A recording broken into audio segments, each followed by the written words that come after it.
And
Children are an important asset for developing countries, considering that in the next few decades, Indonesia will get a demographic bonus, which is a golden opportunity that must be well utilized by the Indonesian through wise management of Indonesia's abundant natural resources to foster progress and community welfare.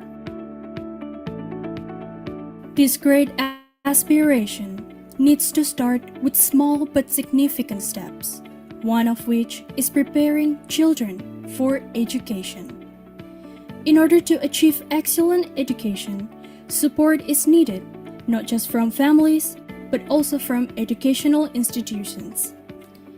Universitas Negeri Surabaya has long taken on this important role by implementing a sustainable education program for early childhood through the Early Childhood Teacher Education, which is part of the Faculty of Education.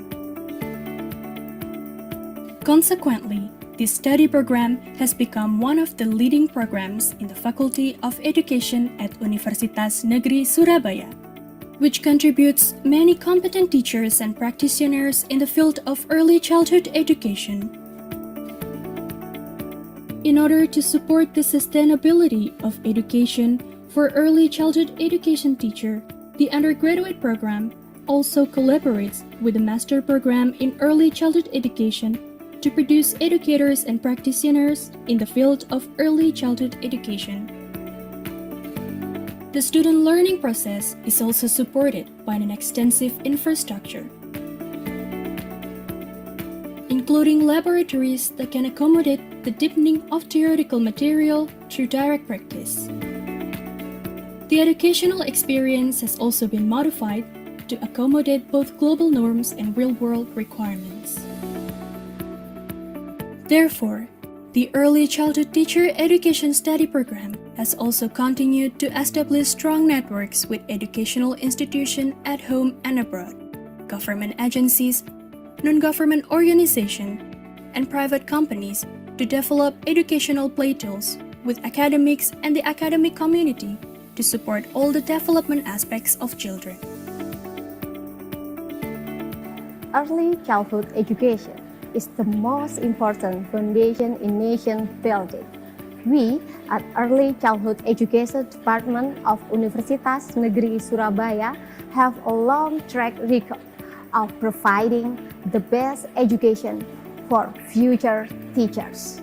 This process is not only strengthened through teaching, but also by providing the best facilities, opening up opportunities for student potential exploration, and collaborating with the various stakeholders to continuously develop comprehensive and applied knowledge of early childhood education in accordance with the times. S2 PAUD aktif, kreatif, efektif, dan menyenangkan dengan 4C critical thinking, collaboration, communication, and creativity untuk mewujudkan FIP handal, satu langkah di depan.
Children are an important asset for developing countries, considering that in the next few decades, Indonesia will get a demographic bonus, which is a golden opportunity that must be well utilized by the Indonesian through wise management of Indonesia's abundant natural resources to foster progress and community welfare. This great aspiration needs to start with small but significant steps, one of which is preparing children for education. In order to achieve excellent education, support is needed not just from families, but also from educational institutions.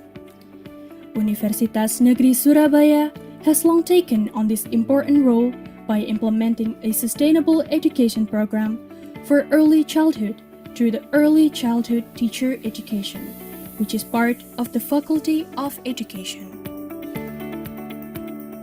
Consequently, this study program has become one of the leading programs in the Faculty of Education at Universitas Negeri Surabaya, which contributes many competent teachers and practitioners in the field of early childhood education. In order to support the sustainability of education for early childhood education teacher, the undergraduate program also collaborates with the master program in early childhood education to produce educators and practitioners in the field of early childhood education. The student learning process is also supported by an extensive infrastructure, including laboratories that can accommodate the deepening of theoretical material through direct practice. The educational experience has also been modified to accommodate both global norms and real-world requirements. Therefore, the Early Childhood Teacher Education Study Program has also continued to establish strong networks with educational institutions at home and abroad, government agencies, non-government organizations, and private companies to develop educational play tools with academics and the academic community to support all the development aspects of children. Early childhood education is the most important foundation in nation building. We at Early Childhood Education Department of Universitas Negeri Surabaya have a long track record of providing the best education for future teachers. This process is not only strengthened through teaching, but also by providing the best facilities, opening up opportunities for student potential exploration, and collaborating with the various stakeholders to continuously develop comprehensive and applied knowledge of early childhood education in accordance with the times. S2 PAUD aktif, kreatif, efektif, dan menyenangkan dengan 4C critical thinking, collaboration, communication, and creativity untuk mewujudkan VIP handal, satu langkah di depan.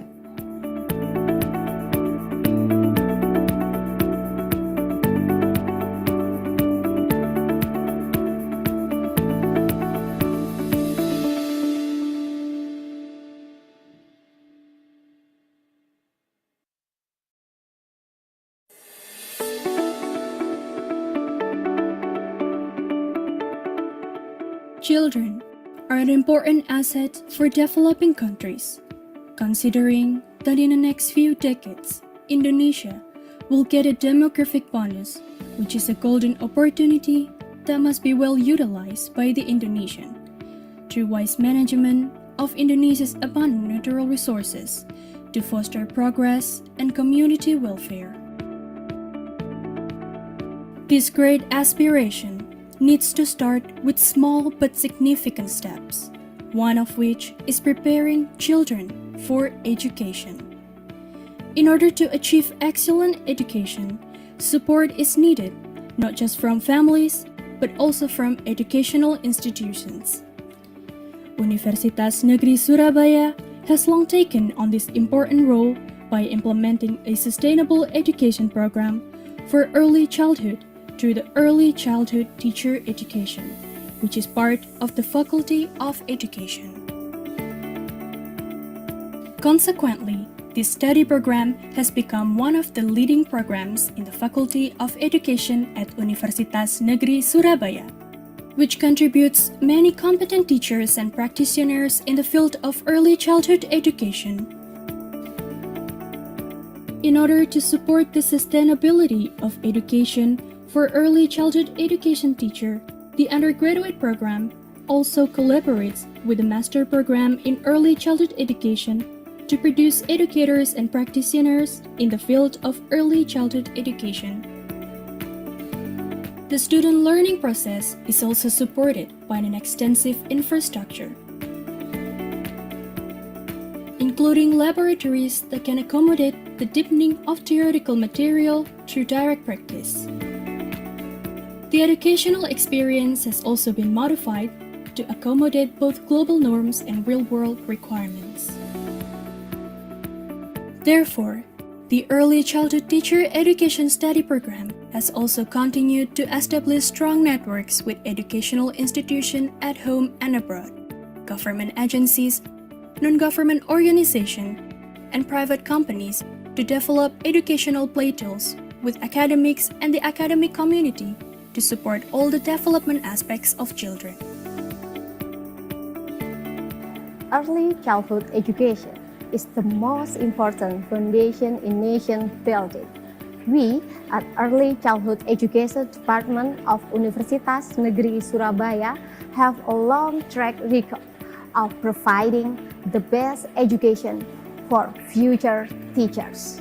This process is not only strengthened through teaching, but also by providing the best facilities, opening up opportunities for student potential exploration, and collaborating with the various stakeholders to continuously develop comprehensive and applied knowledge of early childhood education in accordance with the times.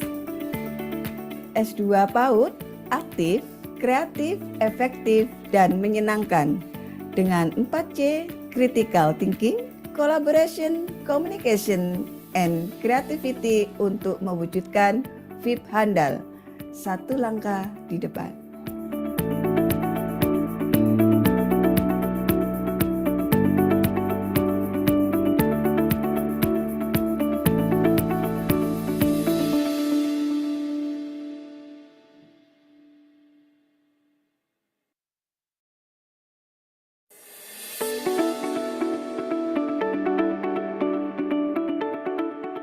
Children are an important asset for developing countries, considering that in the next few decades, Indonesia will get a demographic bonus, which is a golden opportunity that must be well utilized by the Indonesian through wise management of Indonesia's abundant natural resources to foster progress and community welfare.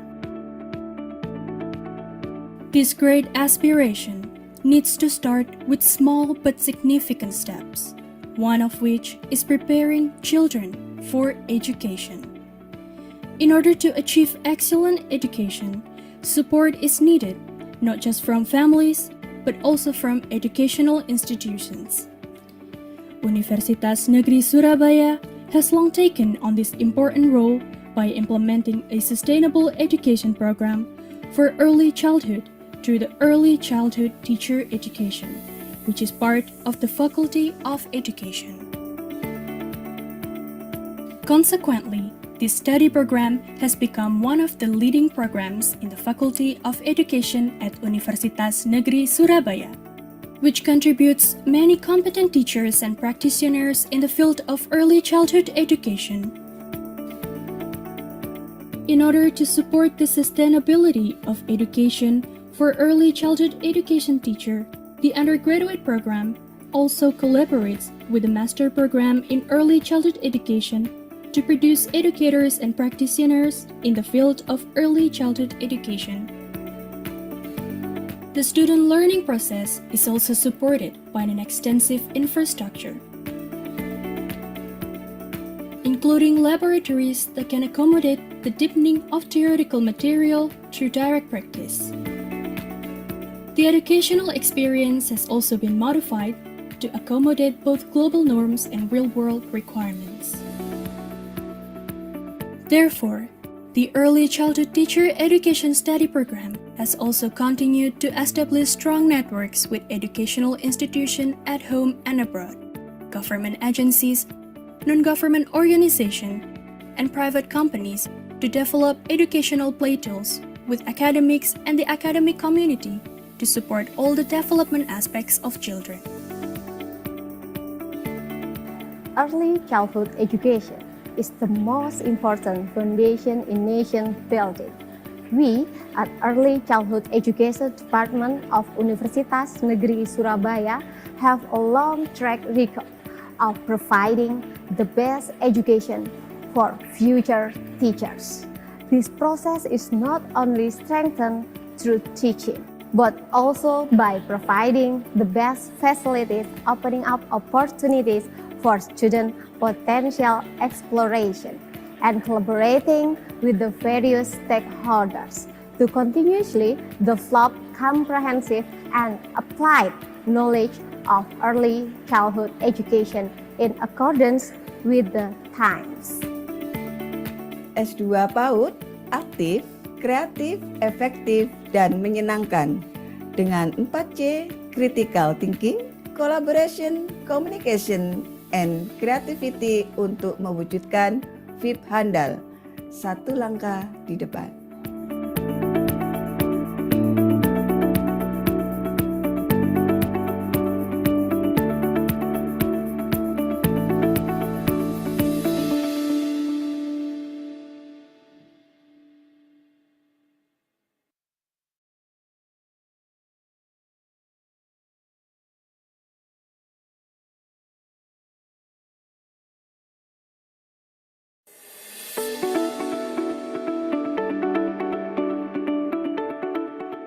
Children are an important asset for developing countries, considering that in the next few decades, Indonesia will get a demographic bonus, which is a golden opportunity that must be well utilized by the Indonesian through wise management of Indonesia's abundant natural resources to foster progress and community welfare. This great aspiration needs to start with small but significant steps, one of which is preparing children for education. In order to achieve excellent education, support is needed not just from families, but also from educational institutions. Universitas Negeri Surabaya has long taken on this important role by implementing a sustainable education program for early childhood through the Early Childhood Teacher Education, which is part of the Faculty of Education. Consequently, this study program has become one of the leading programs in the Faculty of Education at Universitas Negeri Surabaya, which contributes many competent teachers and practitioners in the field of early childhood education. In order to support the sustainability of education for early childhood education teacher, the undergraduate program also collaborates with the master program in early childhood education to produce educators and practitioners in the field of early childhood education. The student learning process is also supported by an extensive infrastructure, including laboratories that can accommodate the deepening of theoretical material through direct practice. The educational experience has also been modified to accommodate both global norms and real-world requirements. Therefore, the Early Childhood Teacher Education Study Program has also continued to establish strong networks with educational institutions at home and abroad, government agencies, non-government organizations, and private companies to develop educational play tools with academics and the academic community to support all the development aspects of children. Early childhood education is the most important foundation in nation building. We at Early Childhood Education Department of Universitas Negeri Surabaya have a long track record of providing the best education for future teachers. This process is not only strengthened through teaching, but also by providing the best facilities, opening up opportunities for student potential exploration, and collaborating with the various stakeholders to continuously develop comprehensive and applied knowledge of early childhood education in accordance with the times. S2 PAUD aktif, kreatif, efektif, dan menyenangkan dengan 4C critical thinking, collaboration, communication, and creativity untuk mewujudkan VIP handal, satu langkah di depan.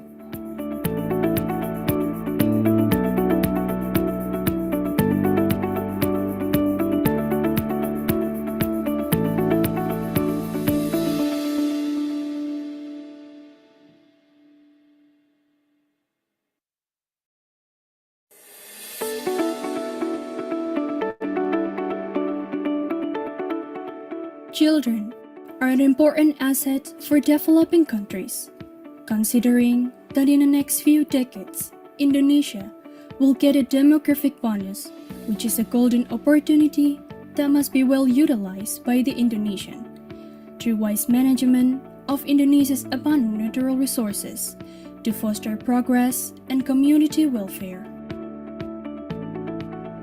This great aspiration needs to start with small but significant steps, one of which is preparing children for education.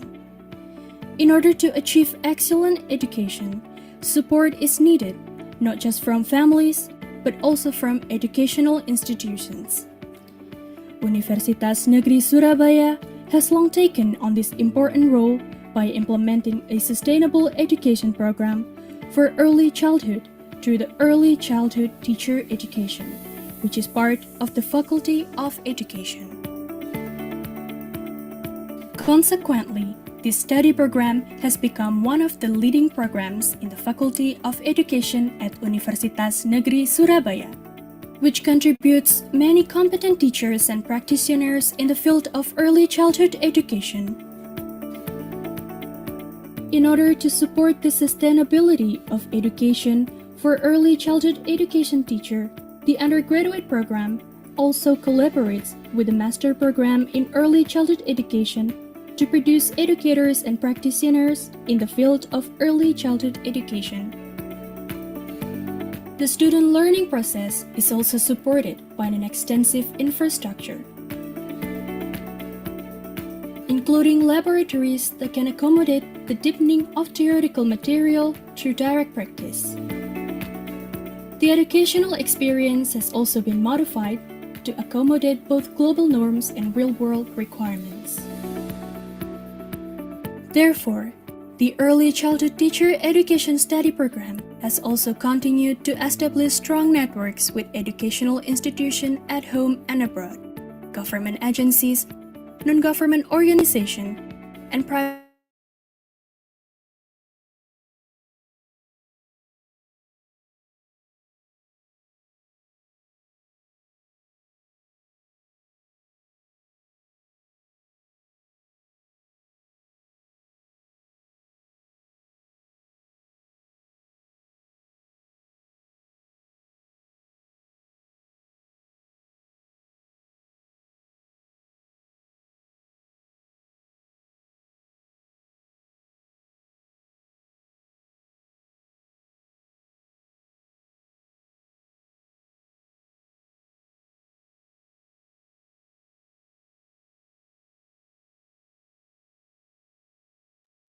Assalamualaikum warahmatullahi wabarakatuh. Good morning, may peace be upon us all. Shalom, Om Swastiastu, Namo Culture, greetings of virtue. Let us begin by expressing gratitude for the presence of the Almighty, thanking Him for His mercy and wisdom, that allow us to convene at the 2023 International Webinar of the Study Program Student Association for Teacher Education, Early Childhood Education, all in good health and well-being.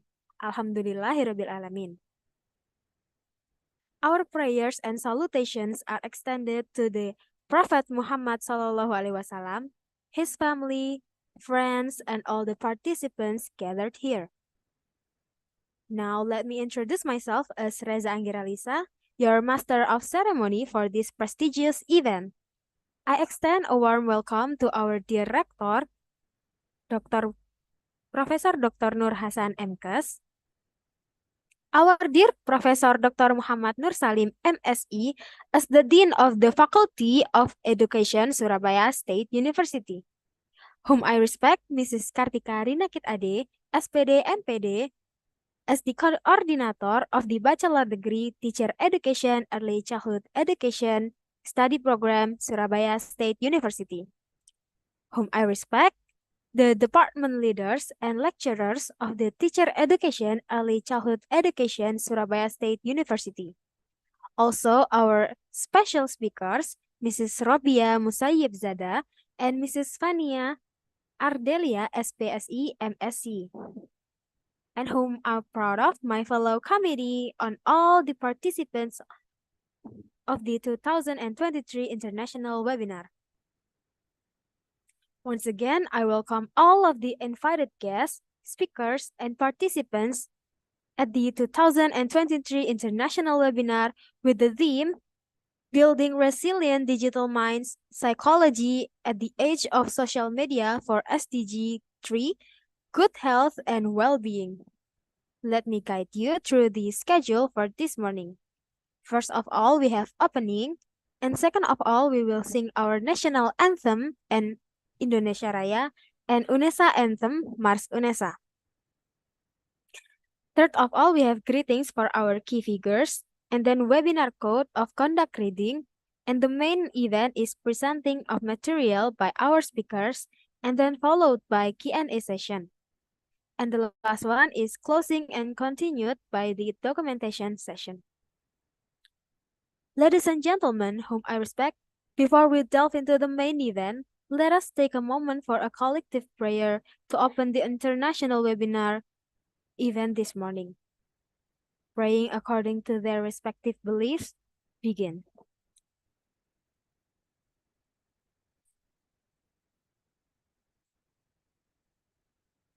The second event is singing our national anthem, Indonesia Raya, and UNESA anthem, Mars UNESA. The committee on duty is welcome to lead us.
We appreciate the committee on duty for leading us in singing the national anthem and then UNESA anthem.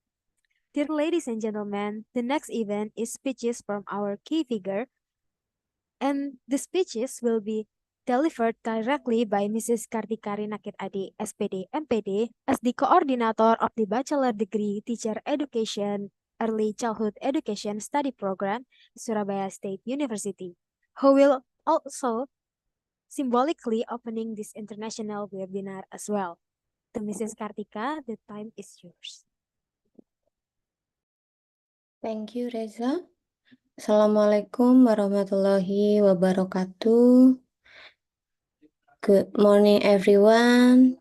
Dear Rector of UNESA, Prof. Nur Hasan MKes, Dear Dean, Faculty of Education UNESA, Professor Nur Salim, Dear Lecturer of Early Childhood Education UNESA, Dear Speaker, Miss Rabia. Hello, Miss Rabia. Good morning. Hello, it's actually from me good afternoon because it's Oh. 1 p.m. in Sydney. Yeah, there's a time change. Yeah. Nice. And Mrs. Fania, Miss Fania, good morning. Good morning, Ms. Kartika. Thank you for joining our webinar International and all participants that I'm proud of. First of all, we should give thanks for his blessing, health, and opportunity so we can meet even though virtually in international webinar event. It is honor for us in our major to stay in touch, meet with the attend in international webinar event with the themes building resilient digital minds and scoop psychology in age social media for SDGs 3, which will be held in December 2023.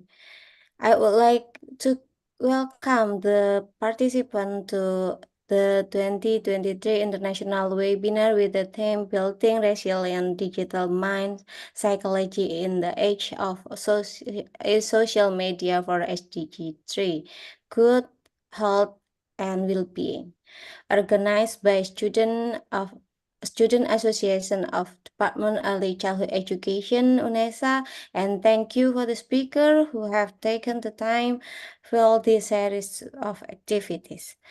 At the beginning of new era, we are faced with very rapid development technology. Our lives in future will depend heavily on technology, especially information technology. This era is very competitive and require human who reactive and have ability to predict well, change well. So we must face this moment with the patience and work ethic accompanied by strong character and ethic. Associated with the context of recent development, the theme rise in international webinar. On this occasion, as head of Early Childhood Education Teacher Education Program, UNESA, we thank you sincerely to speakers for the cooperation provide, and also our rector to welcome me. will come to webinar and hopefully get a benefit for all. Thank you. Good morning and wassalamualaikum warahmatullahi wabarakatuh. Waalaikumsalam.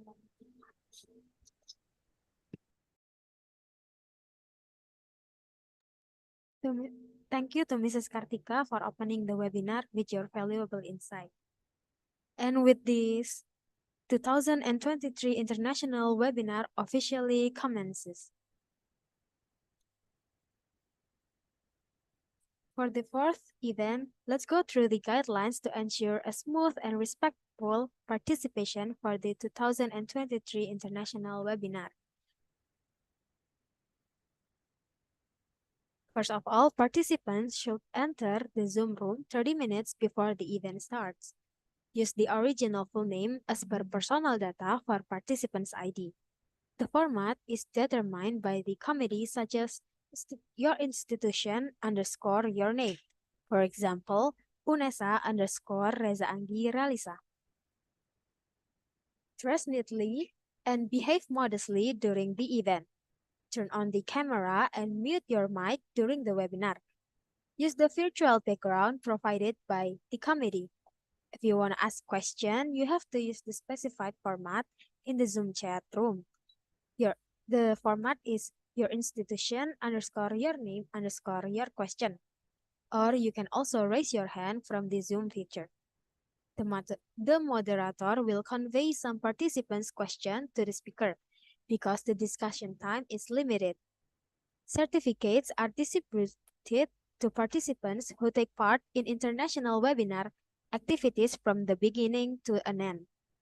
Attendance link will be shared at the end of the session, and the attendance link only active for 30 minutes after the webinar activity takes place, and the attendance link is forbidden to be widely spread.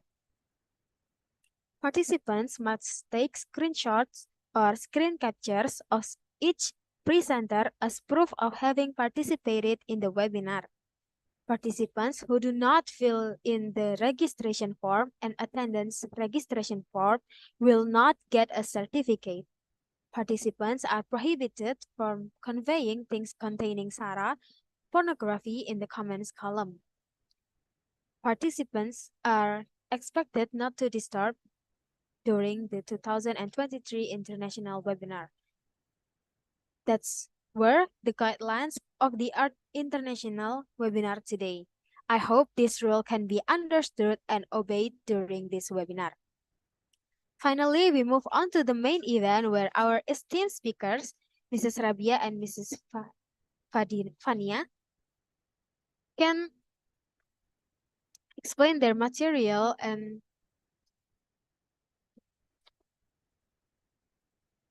present their material, and we will have a Q&A session guided by our moderator, Faizur Rahmatin. To our moderator, Faizur Rahmatin, the time is yours.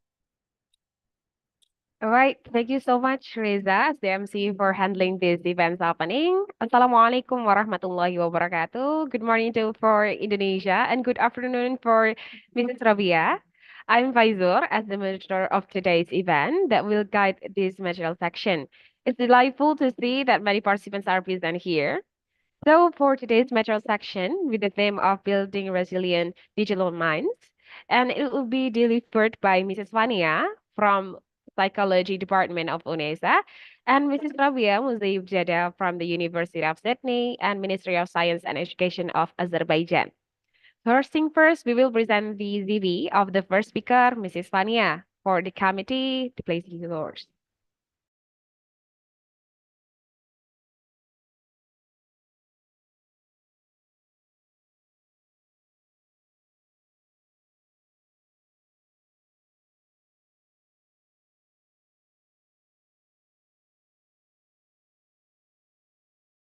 All right, thank you for the committee. So as we can see in here, Mrs. Fania is from Department of Psychology, Faculty of Education, Universitas Negeri Surabaya. As we can see in here, from Mrs. Fania, Education History, she's from Bachelor of Psychology of Universitas Airlangga, Indonesia, and the Master in Clinical Psychology of University of Groningen, Netherlands. All right, we can slide to the end of the page of the CV, please. All right, thank you very much for the committee for showing the curriculum vitae. And then entering the first material with the title of Psychology in Social Media Era, which will be delivered by Mrs. Fania. So good morning, Mrs. Fania. Good morning, Faizur. How are you today? Alhamdulillah, it's good. It's glad to see you here, Mrs. Fania. I'm Okay, happy. for the committee, thank you for showing us the curriculum vitae. All right. Good morning, Mrs. Okay, to the Honorable Mrs. Fania, the floor is yours. Thank you, Faizur. Let me share my screen first. Okay.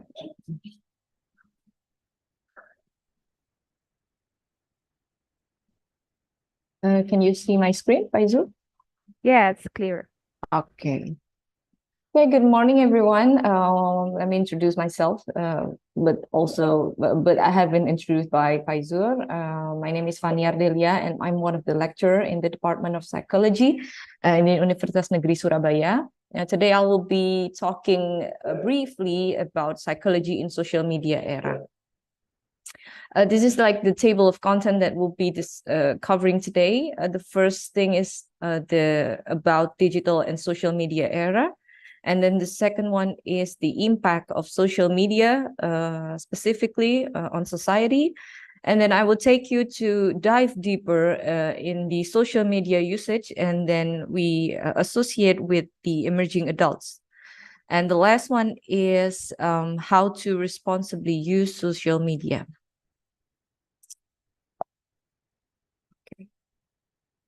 Okay, first thing first.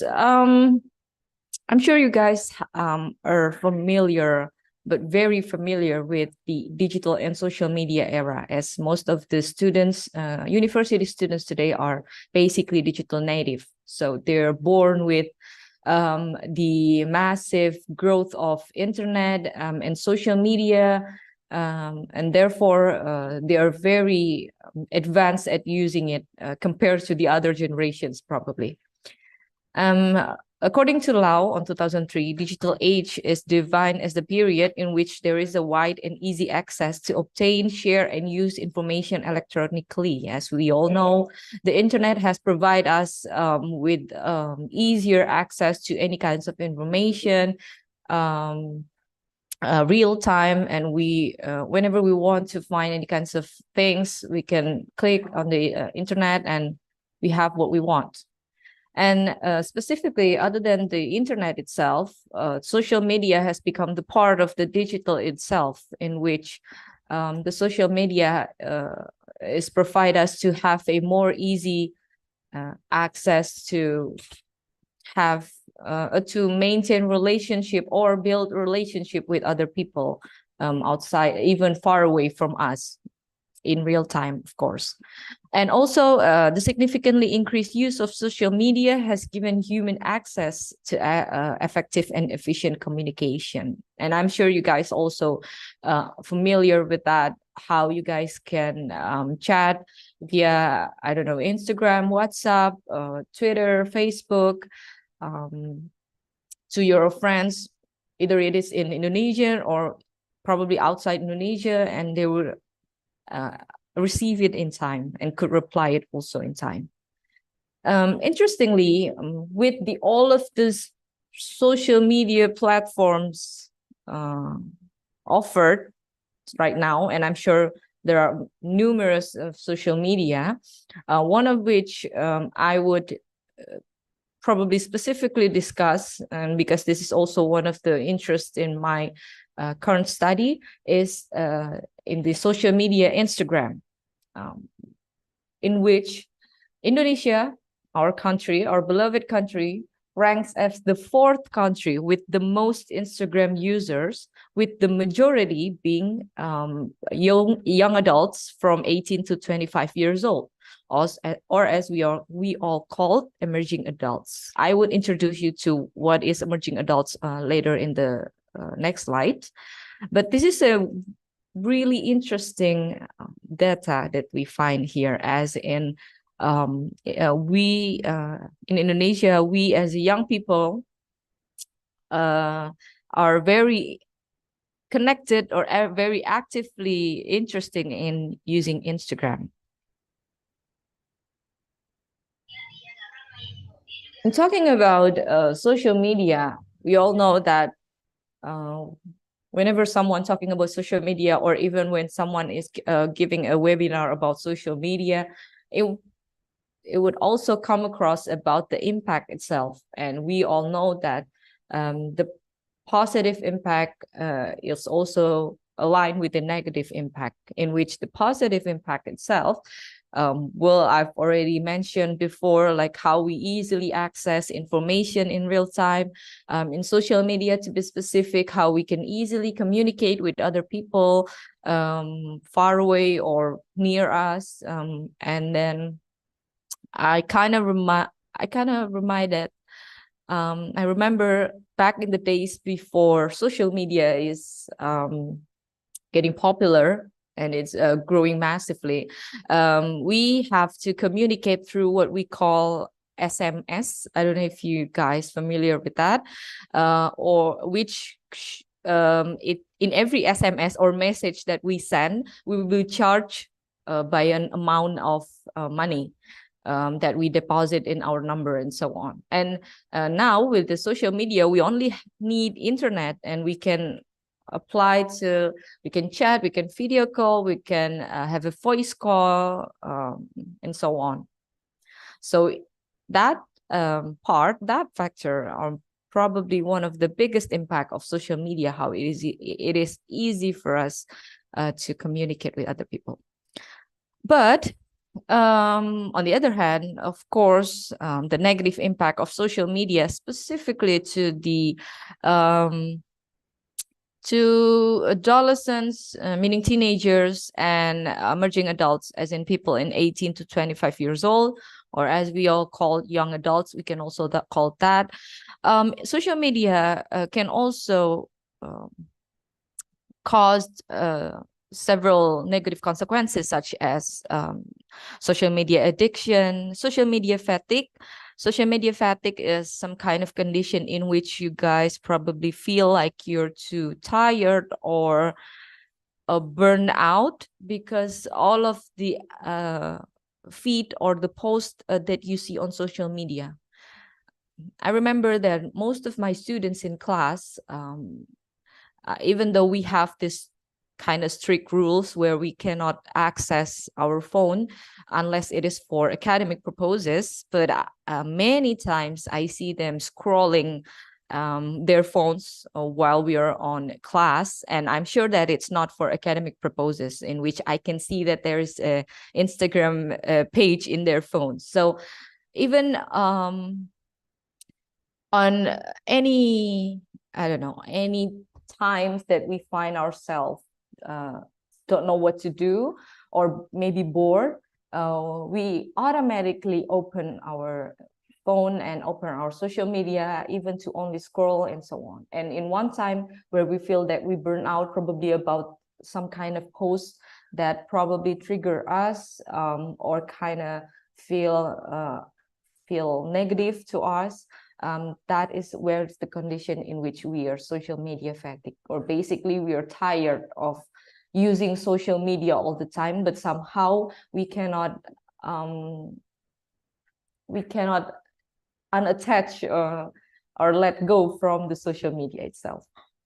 And of course, all of this is just a small few example of the negative impact of social media if it was used unwisely. And most of them could affect individual psychological condition. Therefore, I agree that with the social media right now, we can always have our way to benefit from the social media and be resilient to use the social media and the digital facilities adaptively.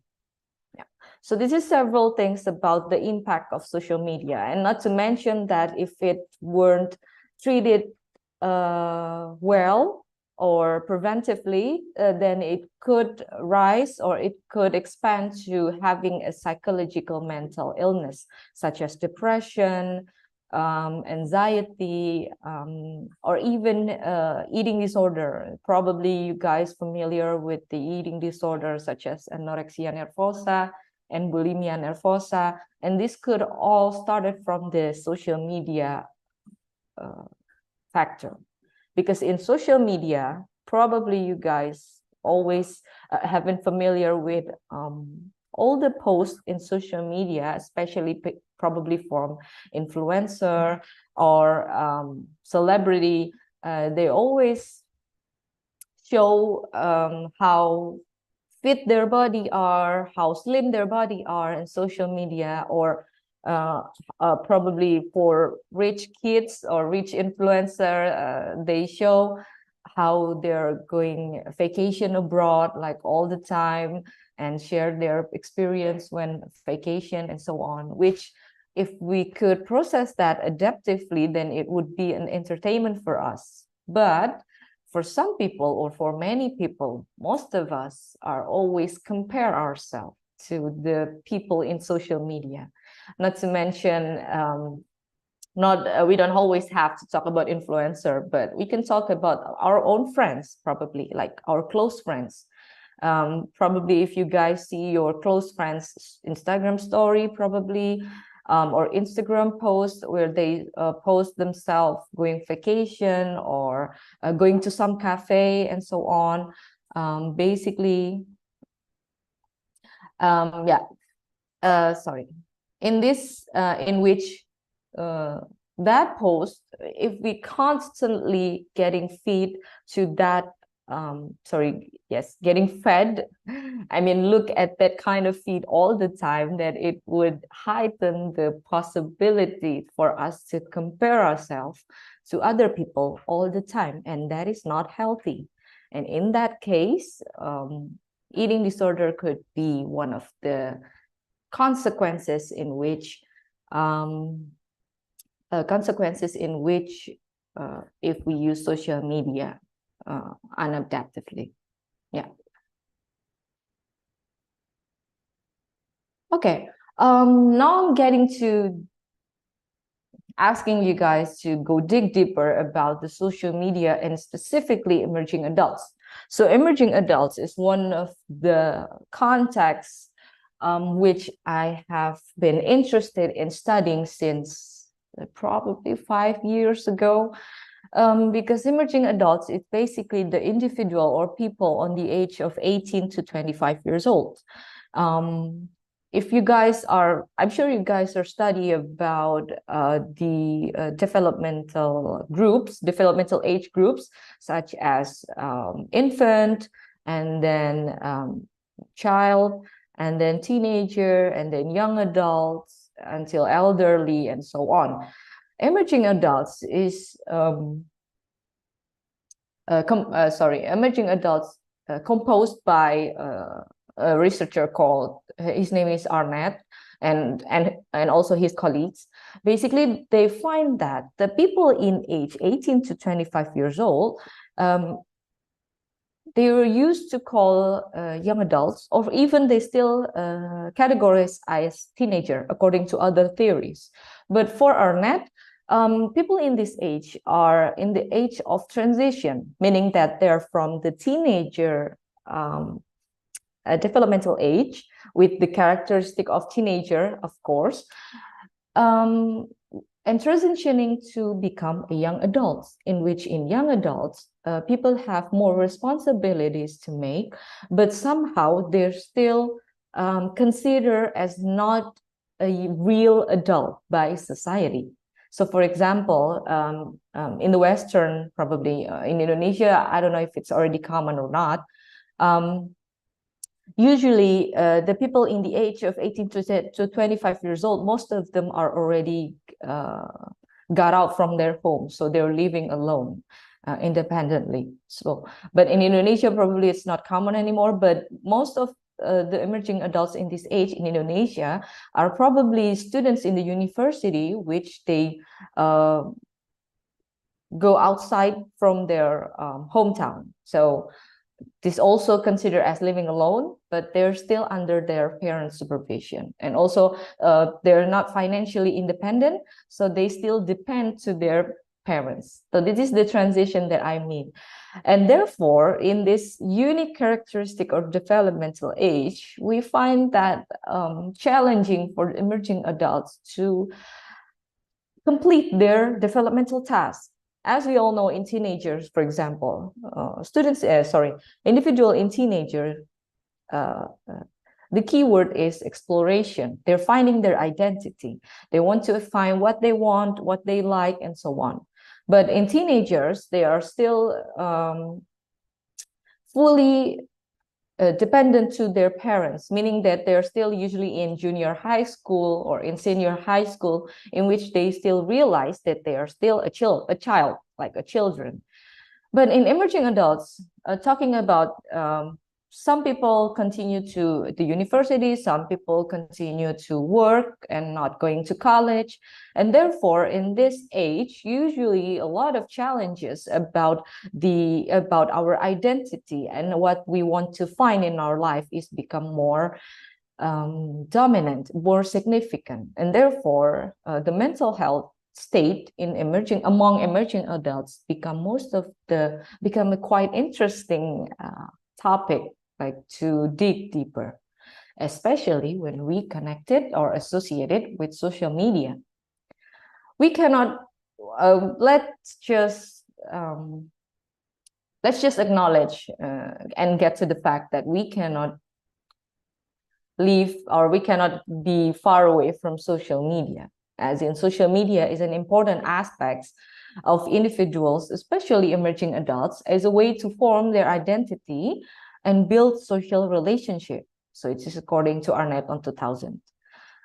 And this is aligned with the data that we found that emerging adults are also the highest age group of social media users in Indonesia at a percentage of 75.5 from the total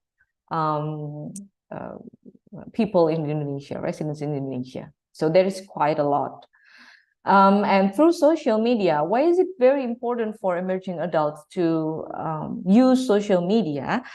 Because it is easier for us to maintain interpersonal relationship with their closest relatives. So this is just one of the benefits or one of the reasons why emerging adults could not be far away from social media. And social media has also become an integral part of everyday life, and that is very obvious. So in emerging adults, usually, and I'm sure you guys are starting to experience this, you want to find what kinds of hobby that you like, what kinds of, or even what kinds of personality you are, and then aligned with that, you also explore what kinds of friends do you want to have around you, right? And therefore, in emerging adults, same as in the teenagers, but in emerging adults, you are mature enough to decide what you want in your life. And therefore, this sometimes became some kind of challenges for us to maintain that or to achieve that. So this is emerging adults and social media. And therefore, emerging adults that could not cope themselves well in the real life hassle or real life challenges, usually could use social media as one of the coping stress to run from the real life problems, and use social media unadaptively to look at feed that is and process any post or anything in the social media unhealthy. So, and just like the previous slide, the negative impact could also happen to emerging adults.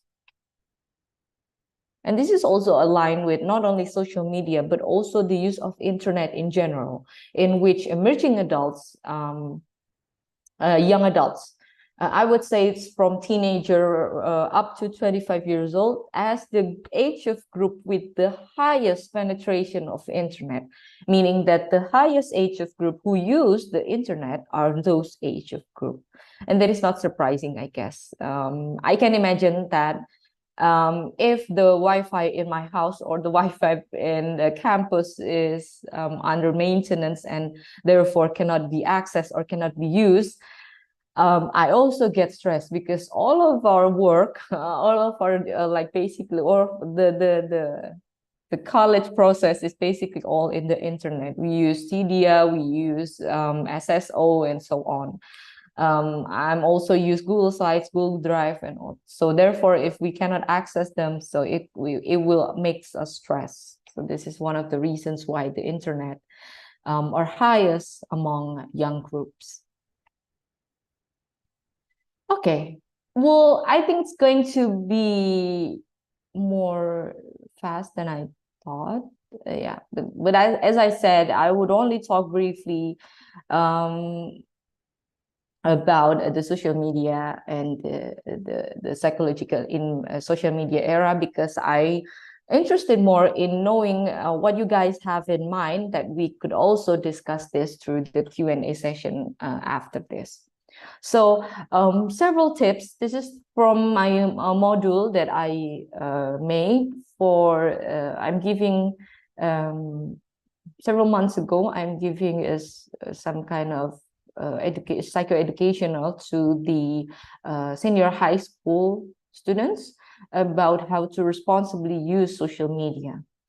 I can simplify this in 5 points.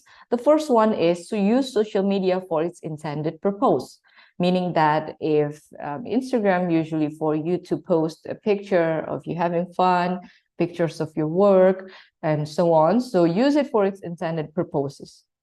And then for the social media X or Twitter, or formerly called as Twitter, if it's only for the post to, I don't know, your thoughts probably, or any kinds of experience or work that you've done, then do it as an intended purpose.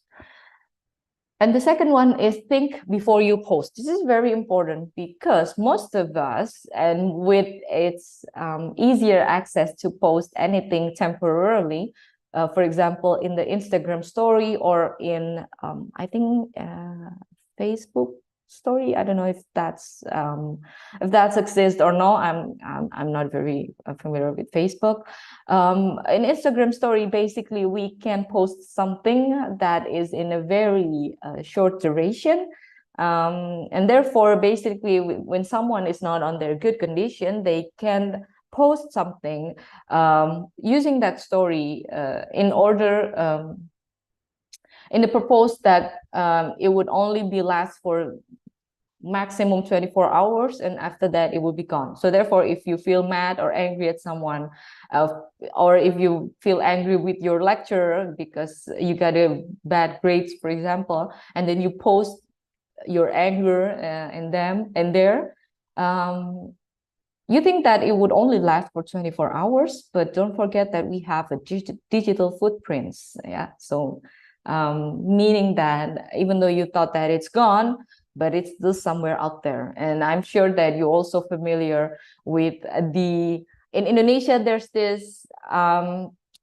gossip account on the Instagram, such as Lambetura, and so on, and that could, I don't know, that could find any kinds of digital footprints, even from 10 years back or 20 years back, and so on. So that's the thing that you should remember before you post anything.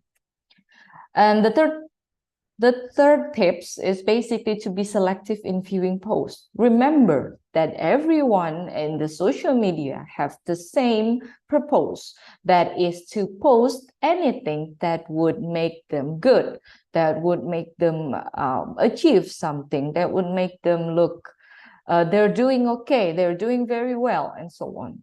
Because basically, as a human, we have the nature to be liked and to be favored by other people. And therefore, we can, in a quote, we can choose our personality or our mask or our costume in the social media. So for example, probably you have anger management issue in real life.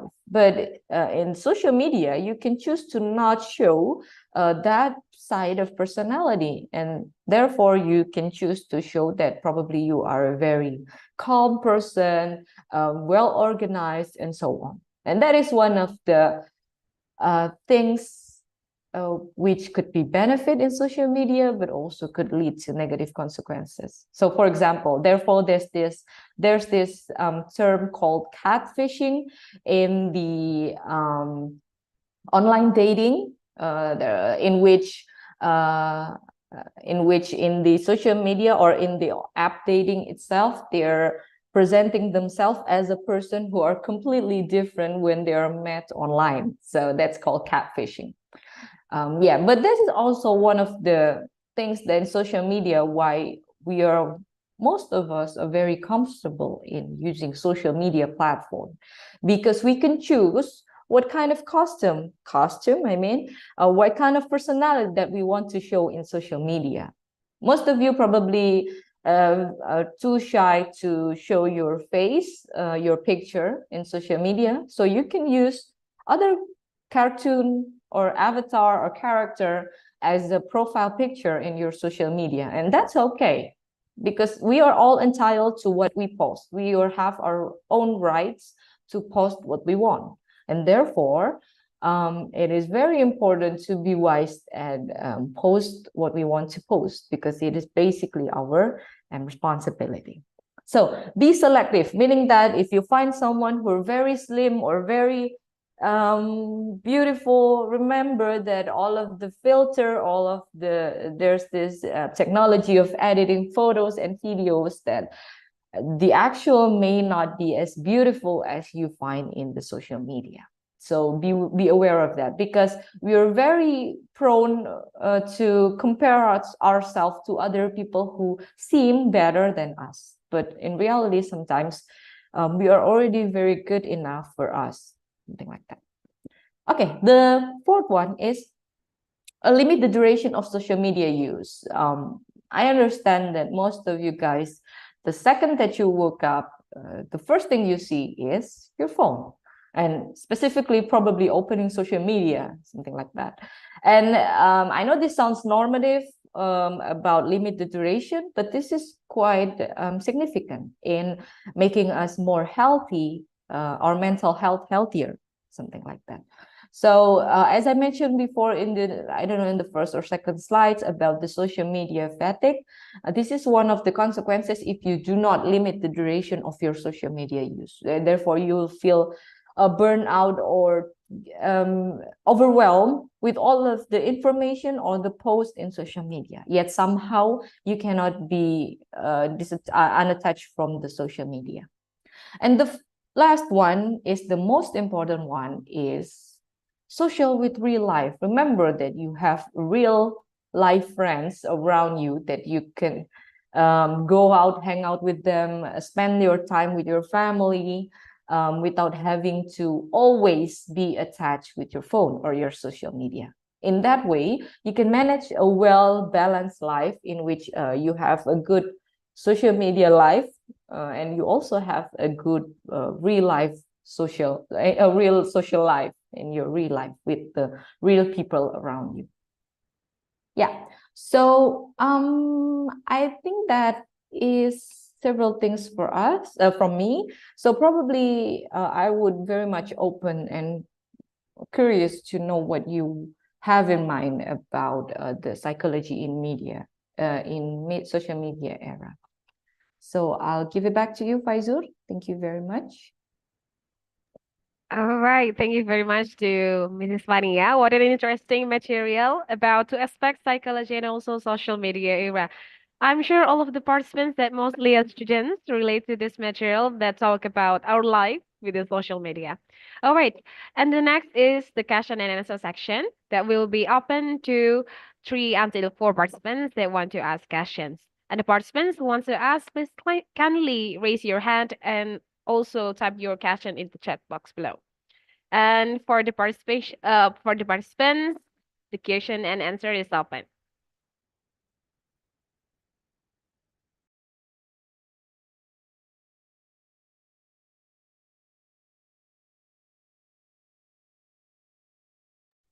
All right, Mrs. Vania, I think for waiting for all of the participants that want to ask, I think I want to ask some question for you first. So as an adult now, how do you feel when you use your social media for the first time? Like, is there any change or any things that you feel from your first time for using your social media? I don't know. I kind of find myself as a type of person who use to Instagram specifically. I use Instagram and TikTok. I do not very active in Twitter and Facebook. But most of the social media that I use, I kind of use it passively. So I only post something that is related to my work or several things that probably related to my family, as in probably my son and so on. So but I find myself, I use it as passively because I don't have the energy, I think, to be always updated with to always update my social media life and also post something frequently. So yeah, I kind of find myself to be a passively users in social media. And how about you, Faisal? How do you find yourself? All right, it's like for myself, for the first time, I feel like it's an interesting thing to do because it's my first remember back then in my first time using the social media, it's like in BBM era, which is a lot of people using that, and then it comes to just like fear of missing out, I think. So the use of social media, in my memories, like it's not about how we like wants to communicate to each other, but it's uh create when we feel like that we are of missing out to each other. So yeah, I think it's not from the communication, but it's like I feel to like missing out for my friends. So yeah, it's like my first experience using social media. Yeah. Oh, all right. And also I think I want to remind to all of the participants, the question and answer section is 15 minutes. It comes from 9:40 until until 10:05. Okay. And then if you want to ask your question, just raise your hand or just type in the chat box below. Okay, Miss Vani, I think we have to like continue our conversation, I think. So, um, so your first social media, what is it? So, um, first social media that you attracted to. First social media, oh my God. I'm afraid that you guys will figure out my age if I say my first social media. Back then in 2000, I don't know, 2012, 2000, no, far more, 2009. We have this social media platform called Friendster, and this is all similar to Facebook right now. So it's not like Instagram or TikTok we can access in that's in a form of app, but it's on in the form of internet. We have to access it via website. So that is my first, and basically I am very excited back then to use Friendster. All of my friends are using Friendster, and that's basically the only social media platform that are famous at the time. Therefore, everybody used that. But like it's only last for 2 to 3 years, I guess. And after that, Facebook comes up, and everyone shifts to Facebook, and as you can see right now. So I've never used it because I'm very back then I'm very attached to my Friendster. So basically right now in Facebook, I do not get that much attached because I think feel like I've done enough in those kind of platform. So I find it very efficient for me to use social media that is come in handy, such as Instagram and also TikTok. And as you can guess, probably the algorithm TikTok right now in my phone is most of them about cooking recipe. So so yeah, so so that is why I'm so it is several social media that I'm interested in using. I think somebody is Interesting. Yeah. Yeah. Somebody is asking. Okay. I think that's interesting because I know about Friendster, and then yeah, back then it's so popular, right? Okay, for the first question, from Izarania, it's from comedy. Nowadays, more and more children are using social media. How can parents educate their children to manage social media so they don't get addicted? So the floor is yours, Mrs. Vania. Okay, that is a very this is very interesting question. Why? Because this is the challenge for all of the parents with children right now, regarding how they use gadget, maybe to be more general. How can parents educate their children? First, probably this is talking from my experience. I remember that I'm being very ideal before having my first son, in which I have a principle: my son cannot use gadget before at least 2 years old, and so on. But as we all know, the reality hits, and there are most of the time that we want to introduce. We need children to have their own gadget, like they can access YouTube Kids and so on. And the things that we can manage is basically to educate. For me, is to limit their time, meaning that before I gave him the phone to access YouTube Kids, I said to him, you can only use this for maximum of half hour, because after that you have to take a nap, you have to sleep, and so on. So by communicating that, we give our children first a communication, an explanation, and how to use the well, I'm not talking social media, but how to use the internet and their phone wisely, in time wise. So how to educate is basically to give them a lot of explanation and to limit a set of very strict rules about how to use. So I think it's not wise to completely ban them from using gadget, because, well, in this age, in this time, like me, myself, my husband, all of the people in the family are using gadgets all the time. So it's unfair for the children to not have the same access, meaning that to use their gadget also. But we should limit them to a strict amount of time that are still helped for us. So I think that's my answer for the second question, for the first question. All right, Mrs. Vania, thank you so much for the answer. So, Isa, if you have any question that as a follow-up, you can type it too.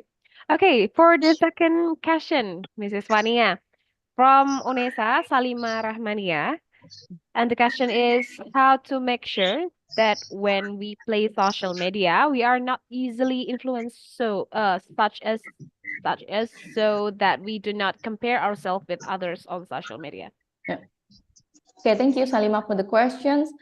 This is one of the biggest challenges in use the social media. And I understand that most of the time we are very, very influenced to compare ourselves, very easily triggered to compare ourselves with others in social media.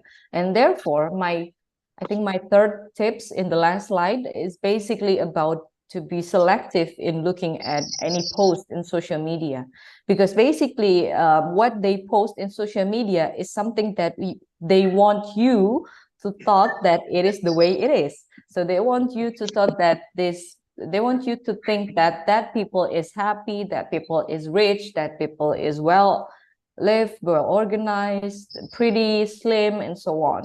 But it's just something that they choose to post. So please do not compare yourself too hard on the people in the social media, because social media, we all have our own costume or mask to put on. So same as you probably, Salima, when using social media, you use some kind of costumes or mask to present yourself in the social media. So therefore, comparing ourselves to the things that probably not right in real life is something that is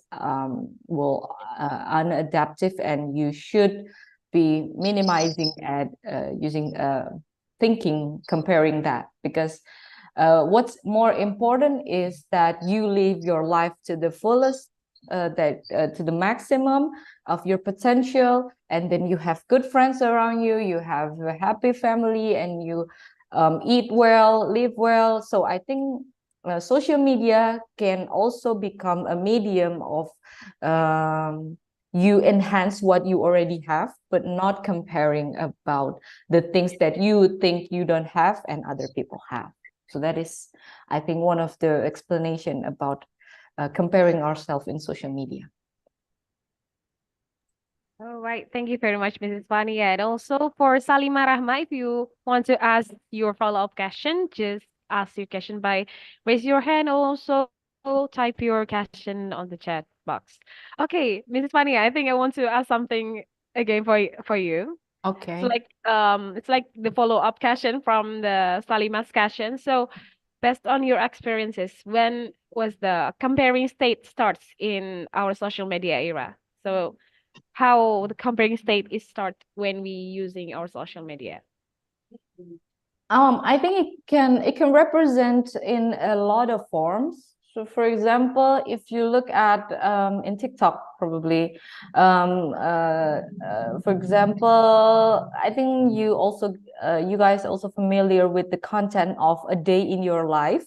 Yeah, In which someone posts what they do in the full one day.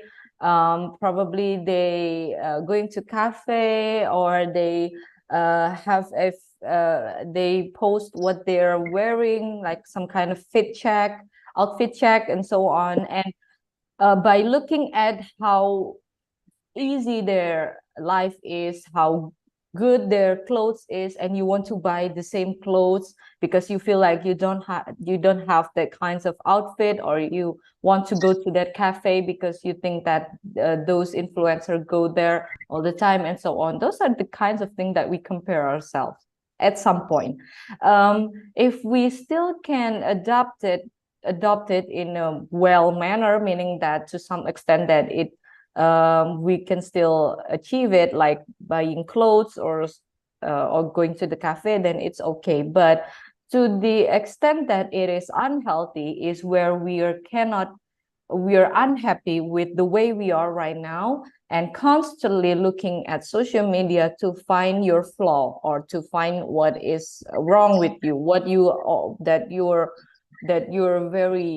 that you don't have what they have, that you're unhappy, that you're not unlucky, and so on. So I think the keyword, or the boundaries in psychology, at least, to characterize people to have some kind of mental health problems, is in which the time that those people cannot functioning healthy, cannot functioning as they are in daily life. So this is so when social media has become a part of your life, that you find you don't want to eat, you don't want to do anything, you don't want to go to campus, and so on, you just want to look at social media, then that's the time where social media has become unhealthy for you, or probably you are having a tendency to have some mental health problems or anxiety problems, and so on.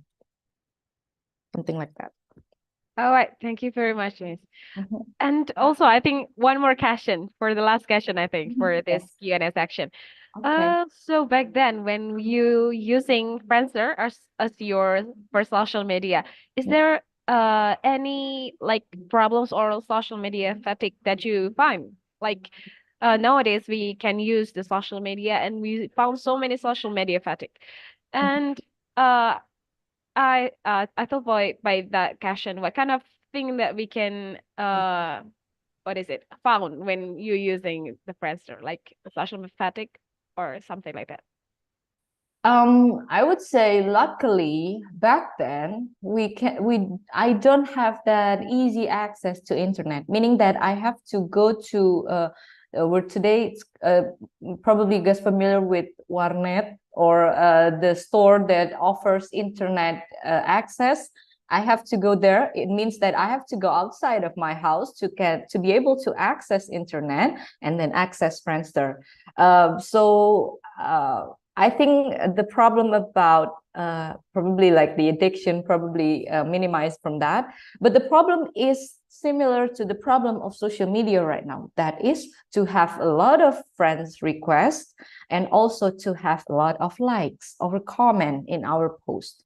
And therefore, I remember Instagram right now are trying to minimize the likes feature because they don't want to have people only focusing on how many likes that they can get in their post, and because it's also somehow influenced how our mental health states right now. So I think the problem is similar to the social media right now, but I think back then I was kind of prevented by any kinds of social media problems because the access I can have to that to those platforms are limited.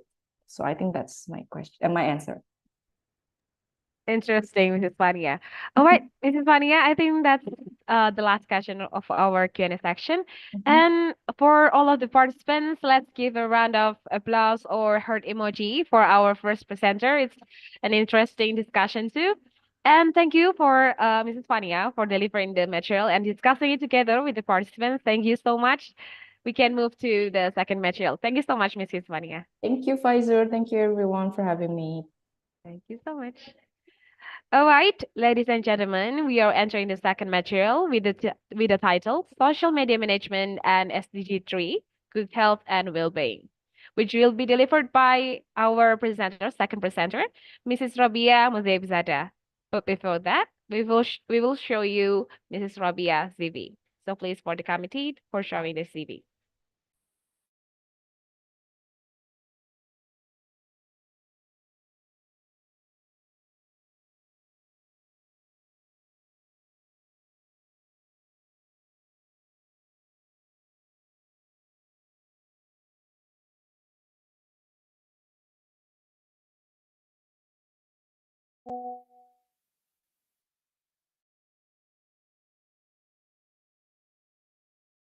All right, thank you very much for the committee for showing the CV. So Mrs. Robia Muzibzada is from the University of Sydney and Ministry of Science and Education of Azerbaijan. As we can see in here from Mrs. Rabia's CV, especially from her educational history, she's been through of the Bachelor of Philology, English and Literature, Azerbaijan University of Languages, Master of Arts in Educational Management and Leadership in ADA University, and Master of Education in Educational Management and Leadership, University of Sydney. And we can see all of the wonderful experiences that we can also see in her CV. To the Honorable Mrs. Rabia, good morning. Oh, sorry, good afternoon there. Hello, good afternoon, everyone. Yeah. Okay, hello, good afternoon, Mrs. Rabia. It's glad to see you in here. Okay, so for the delivery of the material is 45 minutes, and right now the floor is yours, Mrs. Rabia. Yes. Thank you, Faizul. Hello, everyone. I'm Rabia Musaibzada. Ms. Faizul already presented comprehensive information about myself. So currently I have two jobs. I work in the ministry, still working in the ministry as a grant coordinator. So we were coordinating the grant projects, more than 150 up to 300. And most of them were related to the Sustainable Development Goals 3 because the teachers are closely have a interaction with Sustainable Development Goals. And also I am the inclusive educator in the Australia in Sydney. So I'm very closely, how to say, very close to the educational side. So now I'm going to present my material to you. And also thank you for inviting me as a speaker to this amazing webinar. It's actually my second how to say presentation in University of Surabaya, actually. So where's the screen share? Oh, here it is. Okay, so I will make it very small and we don't need that. Okay. Can you see my screen very clearly? Yeah, it's very clear. Okay, that's fantastic. So today's topic is about the social media management and sustainable development goal 3, which indicates good health and well-being. So here you can see the 17 sustainable development goals. These goals are set by the members of United Nations in 2015 as a part of 2030 Agenda for Sustainable Development. And these all goals were designed to address a range of global challenges and guide efforts to achieve a more sustainable, equitable, and prosperous future for all. So you can see that all these goals actually very intertwined to each other, because if you can raise the quality education, you can also raise the good health and well-being and gender equality, sustainable cities, or if you can manage to improve the climate action, you can also improve the life below water or on the land and etc. So one goal actually affects the others, all the 17s. Why it doesn't go? It's gone. So what's the Agenda 2030? So I would like to talk about that. This is kind of comprehensive and ambitious plan of action adopted by, again, all the United Nations member states in September 2015. And it serves as a, I would say, global blueprint for addressing the world's most pressing challenge and achieving a more sustainable and equitable future by the year 2030. So you can understand it as a deadline for the governments and the other stakeholders of the nations to achieve all these 17 goals by the year of 2030. So it's kind of like that. So it has some key features, of course, such as achieving all these goals. This is one of them. And while the sustainable development goals take into the account different national realities, capacities, the levels of development, they are applicable to both developed and developing nations. And the central tenet of the agenda is actually a commitment to ensure that no one is left behind. This includes a focus on reaching the most vulnerable and marginalized populations to ensure that so they can benefit of the development for all, regardless their nation, their race, language, socioeconomic level, and etc. So it's basically like that. So the agenda actually emphasizes the importance of multi-stakeholder partnerships involving, as you say here, the governments, businesses, business corporations, civil society, and the individuals like us worldwide. I mean, from all the countries. So this agenda, includes a commitment to regular follow-up and review processes also at the national, regional, and global levels. So therefore, this allows for the assessment of progress, identification of challenge, and adjustment of the strategies as needed. So here, I want to disappear it, but I don't know how to disappear it because how can I make it small? Okay, whatever. So you can see here the potential contributors to achieve the sustainable development goals. So first of them is governmental bodies, which I actually represent. the governmental bodies. So it means that they play a very crucial role in formulating and implementing relevant policies that align with the Sustainable Development Goals. It means that you are creating a regulatory frameworks that promote sustainable practices and address social and environmental issues and social justice. And also governments allocate the budgetary resources to the programs and initiatives which can support the sustainable development goals. The third one is the international cooperations. Well, it means that governments can collaborate with different nations, international organizations, and non-governmental organizations to foster a global approach to learn how they deal with these problems. So therefore, they can learn the new practices and strategies to address cross-border challenges. So in nutshell, joint efforts are very essential for achieving goals that transcend national boundaries. The second one, the second sector is also very important, the business cooperations.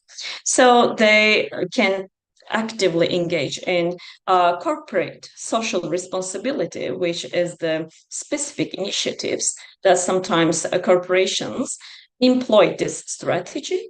It means that they are involved in community development projects, philanthropy, and partnership with non-governmental organizations to achieve the sustainable development goals. Innovation and technology, it means that they are kind of using their budgets and resources to develop innovation, such as renewable energy, eco-friendly products, or they run their business which they promote a fair labor practices, ethical sourcing, which is very important. And how to say, it can be one of the reasons that destroy your mental health, your mental well-being. To be honest, I experienced it many years ago. So that's why I believe that this is one of the most important contribution to destroy our poor mental health. The third one and fourth one actively intervened civil society and individuals, because civil society technically, how to say, consists of us, individuals. So it means that we can closely work together to promote the awareness and advocacy. So what does it mean? It means that we can hold the governments and the business accountable for their commitments. We can say that, so this is your responsibility and you have to do that. Or we can raise the awareness on the social media. We can run some campaigns and we can reach the people who actually suffer from the mental illness due to social media, misuse of the social media, and etc. And did you know that we actually have a right to participate in the monitoring of the progress of Sustainable Development Goals implementation? So it means that through independent evaluations and reporting, we can contribute to the transparency and accountability. So this is our right. We can do that. Be aware of that. And as an individual, for example, me as a Rabia, I can raise the, I want to talk about the consumption patterns because others kind of close to each other are already mentioned about that. I can employ the conscious consumption. So we can choose the sustainable products, reducing waste, making environmentally friendly choices. So therefore, we can collectively contribute to goals like responsible consumption, climate action, and etc. So enough to talk about that. This is the general of sustainable development goals. And now back to our topic, good health and well-being, which is very important of our life, today's life. So Sustainable Development Goal 3 have some targets, indicators, global impact, and interconnectedness. So it means that they actually have a commitment to ensure healthy lives and promote well-being for all at all ages. So the goal encompasses a wide range of health-related issues, aiming to tackle major challenges that communities face in terms of disease prevention, healthcare access, and overall well-being. Just a second, I have to close the window. Sorry, just a second. So sorry. Okay, because the noise coming out very distracting. So in the next. So here you can see that the Sustainable Development Goal 3 has 9 key targets. I will not mention about them very comprehensively because it's not so relevant to today's topic. But okay, let me talk about it very roughly. Like Sustainable Development Goal 3 actually try to reduce the maternal mortality, child mortality, which is under 5 years of age, to end the infectious disease, in other words, communicable disease, and also reduce the non-communicable disease, which mental health and well-being is also included in this target.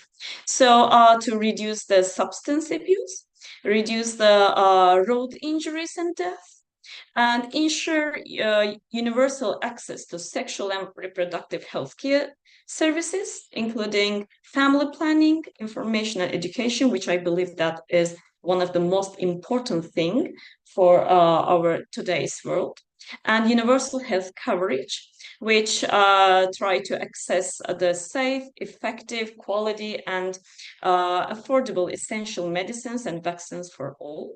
So for implementing and achieving all these targets, basically the Sustainable Development Goal 3 have 4 means of implementation targets. You can see them here, 3A, 3B, 3C, 3D. So they don't have name. That's why I'm going to mention about it too. It means that they're trying to implement the World Health Organization Framework Convention on Tobacco Control. Second one, 3B, is supporting research, development, and universal access to affordable vaccines and medicines. Third one is increasing health financing and support the health workforce in developing countries. And the last one is improving the early warning systems for global health risks. So these are the Global Sustainable Development Goal 3. This is the overview and the brief information. Now let's back to our main topic, the importance of health being.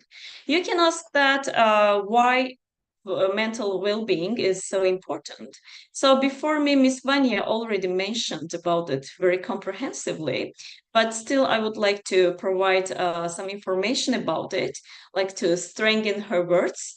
There is a saying in my language, but I'm not sure if I could translate it into the English properly. So these are the, reasons why mental health is very important, because this is very integral component. The first one, the first one. This is the integral component of our overall health and quality of life. It contributes our ability to enjoy life, cope with stress, and maintain positive relationships. And when we experience good mental well-being, we are more likely to lead fulfilling and satisfying lives.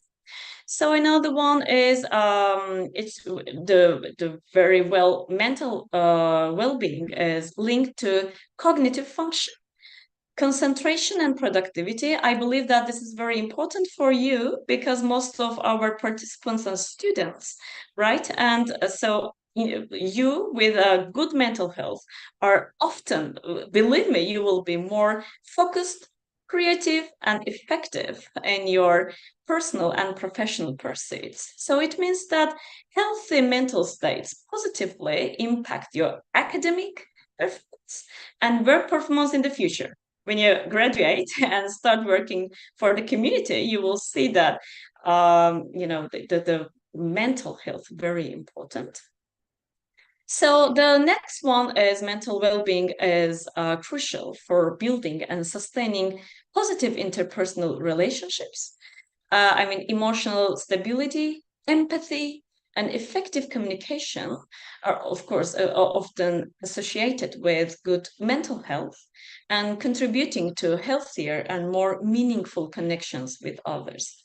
So, what I'm trying to say, even if you have more friends in real life, when you go to the cafe to have a conversation, nice conversation, if you don't have a stable mentality and a well-being, you cannot communicate with them. And after a while, you will see that your friends are leaving you. Your friends are leaving you behind because you are not stable. You are not healthy for them. So they will try to avoid you. So that's why this is very important for your personal how to say relationships with others, not only of course with your friendships, but also in your academic life, university, your work life, your family, and you will be parent in the future, and it will be more important in the future when you have a child, you will say. So I'm talking like a mother of the toddler, 3 years old toddler. So this is the most stressing time of the life. And also mental well-being is very interconnected with your physical health, which Miss Vanya already mentioned it. Good mental health habits like regular exercise, balanced diet, sufficient sleep, which all contribute to your overall well-being, and also mental health, affect your physical stability and your and your health. And if you have poor mental health, you will have poor physical health. You have to keep in mind. So the last one and the most important one is the mental well-being aligns with the global public health, which we are a member of our community, not only our nations, but the world. So therefore, our mental health also contributes to the global health. And also it's the, how to say, primary indicator to achieve the Sustainable Development Goal 3, good health and well-being. So therefore, recognizing mental health as a fundamental aspect of overall health is essential for building sustainable and resilient societies. Of course, there are other factors that I didn't mention because, we should stay here till the morning if I mention all of them. But I can say that, mental health is very important for resilience to stress and challenge. It's the reduce the risk of mental health disorders, enhance your educational attainment, which I mentioned briefly before, and also social and economic contributions to your country. And that's it. So here you can see sorry, I couldn't remove it. It's annoying. Okay, you see the headlines? Contributing factors for mental disorders. These are the general contributing factors like childhood abuse, trauma, neglect, social isolation, loneliness, social disadvantage, poverty, death, or discrimination, stigma, including racism, of course, long-term stress, drug and alcohol misuse, and etc. And also bullying or cyberbullying, which is today's topic. And also, back to topic, all these things like social isolation, loneliness, long-term stress, all can be experienced by the social media, unfortunately. So here, this is the statistics, which I'm trying to again lose the heading. Mental health and social media, what message prevails? You can find it easily in the Statista and all the statistic.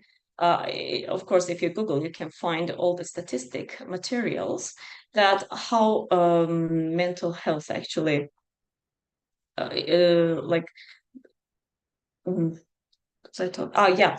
I'm talking about the statistics. Yeah. Statistics on what kind of information actually teenagers face in different social media. So this chart actually reveals that girls aged 11 to 15 in the United States are at a high risk of encountering harmful content related to suicide, self-harming, and eating disorders on various social media platforms. So the report shows that a significant number of girls, especially girls actually, those with depressive symptoms come across such distressing content regularly. For instance, over 1 in 3 girls report encountering upsetting content about suicide or self-harm monthly on platforms like TikTok, Instagram, YouTube, Snapchat, and messaging apps even. So the likelihood of exposure is even higher for girls with depressive symptoms, emphasizing the need to address the impact of harmful content on mental health. So some 70%, 75% of the girls who reported moderate to severe depressive symptoms who use Instagram said they come across harmful suicide-related content, unfortunately, on the platform. At least once a month. So what I'm trying to say that social media is not so safe place for us. But this is luckily more than 50% actually can say helpful mental health resources and information in social media too. So it means that social media is not completely evil or monster that destroy us. So it means that there is still a hope to use and manage our social media for the good for all. So here, okay, this is the another statistics that this is another statistics that the impact of social media on young people. This is basically the ranking of social media platforms according to the impact of youth mental health. So according to this chart, this is actually a result, findings of the survey with 1,479 people aged from 14 to 24 in the UK. So it says that, YouTube is considered to the most positive network in this area, and the only one in the research considered to have a net positive influence. So therefore established this ranking. But unfortunately, the Instagram is the most dangerous platform, which how to say considers the anxiety, depression, loneliness, self-image, harassment, and opportunity to express oneself negatively. So enough statistics. Now let's talk about the negative aspects of social media. So before me, Miss Vanya actually talked about it very comprehensively, but still I would like to mention like feeling insecure. Even if you know that the images on the social media are manipulated and used lots of filters and other things, so, but you still feel very insecure, how you look or what's going on in your life, in your own life. Similarly, we're all aware that other people tend to share just the highlights of their lives, rarely the low points that everyone experiences. So, but we should understand that, this is just the tiny moments from their life. But only one moment. Maybe that person goes home and starts crying. We don't know that. Unfortunately, these beautiful pictures triggers the FOMO. FOMO means that a fear of missing out. That, oh my God, everyone's having fun, but I'm still sitting at home checking my phone and I'm very lonely. I'm loser. Everyone's having fun, but what am I doing with my life? To be honest, I experienced FOMO many years ago, like 10 years ago, maybe, because my father was very, how to say, he has very strict rules, and I had a very strict curfew. So therefore, I couldn't hang out with my friends a lot. So I had to, check their. I had to, how to say, I had to just look at what people are doing in their lives. Everyone's having fun. I'm just lonely and sitting at home. So it also creates the isolation, depression, anxiety, and etc. So the another important negative aspect of social media is actually cyberbullying, that about 10% of teens report being bullied on social media, and many other users are subjected to the offensive comments. Unfortunately, I still experience this cyberbullying on the internet. I personally use only Instagram actively, and Facebook sometimes. For example, I see that a lady with a bit overweight, she's sharing her video. She's just trying to show her new outfit on the internet. And I always experience a big shock when I see offensive comments in the comment section, how they call and use offensive comments for this lady. And I can't imagine how her psychology is affected by these offensive comments. Maybe this triggered the suicidal actions, this lady. So therefore we can see that people are very brutal and very cruel, especially in the social media, because they have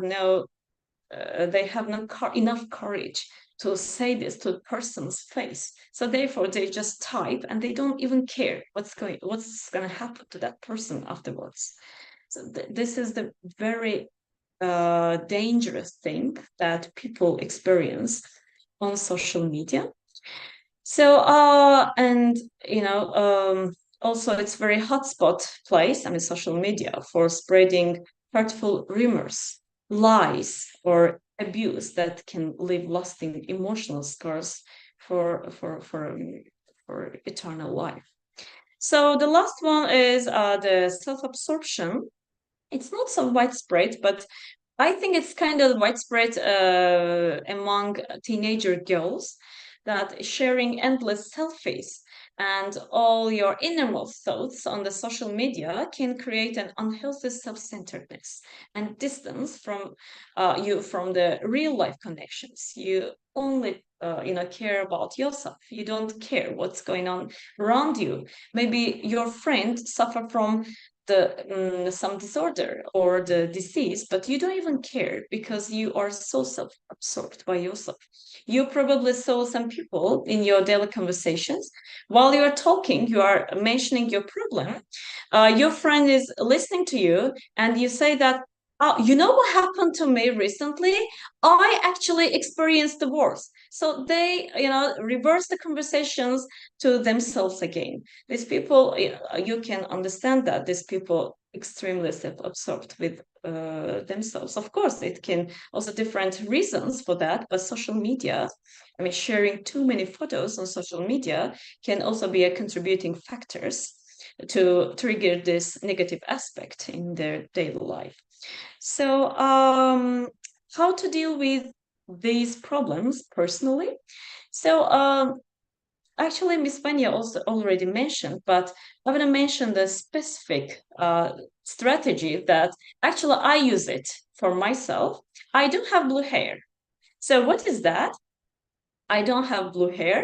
Faiz, if I come to you and say that, Pfizer, I hate your blue hair. Your blue hair is so bad. Oh my God, why did you do that? So you wouldn't take it personally, right? Because you know that your hair is not blue. Of course, I'm not talking about the people who have actually blue hair. This is just a metaphor. But you actually know that who you are. You actually know that you don't have blue hair. It doesn't matter what I say. This is me. The problem is me that I see you with blue hair. So you are the only person that you know yourself than everyone else. So if you experience any cyberbullying, if someone says, you very ugly. So, for example, oh my God, look at these pimples on your face. Why would you even share your photo on the social media if you have so many pimples? It doesn't matter because you know that you're beautiful. When you look at the mirror, you know that you are very beautiful. You have an inner beauty, right? So that's it. This is the prescription to deal with cyberbullying on social media. I don't know. At least it works for me. So therefore, no one can hurt me. The another prescription that check your social media and your friend list that who have a potential to insult you. So do you believe that this person will insult you? So again, I would like to share my personal experience. When I got accepted to University of Sydney, to the master degree, I shared it on my social media in front of the university. And one of my friends from actually, it's a very big thing because I'm a fully funded student, and it's a huge for me. And I don't know, for people around me at least.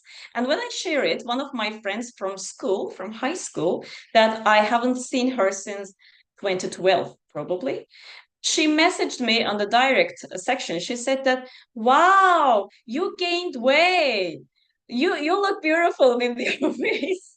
I'm like, what's the relationship with that? So, but I didn't take it personal. And I said that, thank you so much. Thank you for your positive comment. But still, you adopt it, you accept everything. And you can see that maybe it can be hurtful for others, but you say that, okay, I'm happy that people see me at least beautiful, right? So, and you should, but touch screen, sorry. So, you should focus on what you are good at. What's your strengths? How unique you are, what's your good sides? You have to realize that you are not the problem. As I said, I don't have blue hair. You are the problem. You see me like that. And if you feel that you cannot deal with that, seek support. There is nothing, you don't need to be ashamed of seeking support, because there are very good professionals that actually can, work with you to figure out the best things, right? And based on your situation and who you are as a person, because everyone is unique, as I said, and your situation can be different. So therefore, you can collaboratively work together and find out solutions and deal with cyberbullying together. And please have always believed that the bullying can be stopped and does stop, actually. So lots of negative things come out of the being bullied, but also there are positive things, come out too. Because for some people, taking action against bullying helped them become emotionally stronger. Like me, it made me stronger. I don't know why. But for others, getting help for bullying taught them new skills and connected them with new supports and friends. So you find support from some groups, you see that, oh, you see these people also experienced bullying. They dealt with it, so I can make a connection with them. You can enlarge your network. You can find the support. You can feel secure again. So bullying sometimes can be helpful too, but of course it's evil. I put it aside. How to deal with social media? I will not mention it because Miss Vanya already covered this topic, but I want you to look at this photo. You see this? Don't believe everything you see on the social media. You say this person has a lot of pimples, but in the social media she doesn't. Why? Because she uses a lot of filters. What makes me very angry in the social media, I see some kind of posts from influencers. Elegant ladies never wear these four outfits. They never wear like jeans. They never use this hat. They never wear sport outfits outside on the gym. So they are not stimulating you. They are manipulating you. There is a subtle line between manipulation and stimulation. So therefore, you should keep in mind that there is a difference between them, and try not to be manipulated. You can be stimulated, but not manipulated. So, and also avoid oversharing, because why I want to mention it, because AI, I mean, you know what is AI? Artificial intelligence is so prevalent, and to be honest, I find it very, how to say, dangerous recently, because everyone can create whatever they want right now in artificial intelligence, even the people that do not actually exist in the real world. So, and also they can be used for identity theft very easily, which is very closely interlinked to the cyber security, cyber attacks. But you have to be careful while sharing your personal information. And also, when you back to, you know, the post that you actually shared 5 years ago, you will be ashamed of it, that, oh, why did I share it? So try to avoid, you know, oversharing. And other things, Miss Vanya already covered. I don't want to talk about it a lot. Okay, so, and social media actually can be used for, yeah, challenge and opportunities. This is the headline. So social media actually can be used for our, how to say, for good. It means that first we have to explore the potential negative impacts, like dark sides, on our mental health. As I said before, comparison, cyberbullying, FOMO, and then we can develop some strategies, and also we can partner with other people that actually care about it to run some campaigns on that. And mindful engagement, it's very important that I already mentioned it. Like, you set the boundaries. Setting boundaries means not only your posts, and also who is around you. Create your content and practice digital detoxes. Digital detoxes means kind of reducing your online screen time. And collaboration. Collaboration means that you can establish meaningful partnership with relevant stakeholders to promote Sustainable Development Goal 3. I mean, mental health, mental health. So, so the social media is actually a very powerful place for, you know, it has a potential influence in different sites like gender, education, health and inequalities, and it's amazing platform for raising awareness. So it means that, as I said before, you can raise awareness among partner organizations of this potential and increase their capacity to utilize. It is itself a contribution to their work. And also you can promote a healthy lifestyle and behaviors. You know, it's very important, because you can find some content that some influencers, healthcare people, or governmental members promote healthy lifestyle, that each countries, for example, healthy eating guidelines, or exercises, or environmentally friendly products, etc. This kind of things. Am I running the time, Faizur, by the way? I'm not aware of the time. It's still like 8 minutes left. 8 minutes Yeah, left? 8 minutes left. Oh my God, so I have to run, huh? Okay, Okay. so I'll start running. Sorry. I didn't mean that to eat your time. So I talked about it. These are the potential stakeholders actually to achieve the Sustainable Development Goal 3 through social media platforms in collaboration. Of course, there are a lot of people to do that, but I put here like government departments. I mentioned about it before, but this is actually about the specifically social media, what these people can do in social media, like government departments, healthcare professionals, educational institutions like schools, universities, or vocational educational institutions, and etc., NGOs and advocacy groups, like activists, I'm talking about them. I will separate them. And community leaders, influencers and content creators, which I believe that they have more power than government departments on social media right now, and the individuals like us. And this is the one of the wait, I'll show you. This is one of the projects that is carried in Australia right now. Its name is Mental Health Leadership and Advocacy Program, is working towards mental health reform in 5 countries of West Africa by CBM Australia, which is the NGO in Australia. What they do a lot of things like leadership training, stakeholder counseling, they are awareness raising, training, lots of trainings, and community attitudes. I don't want to eat your time, but I want to show this. Wait, I will show. So do you see that? Can you see this site? So this is the Sustainable Development Goals of AU, I mean Australia. This is the Australia that they are running some projects. You can find everything about the Sustainable Development Goal, but I want to draw your attention specifically the projects.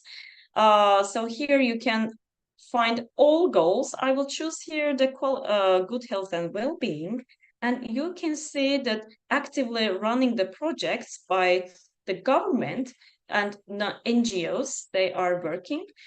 And this platform is the opportunity that you can also create your project and promote your project from here. You can add your project from here.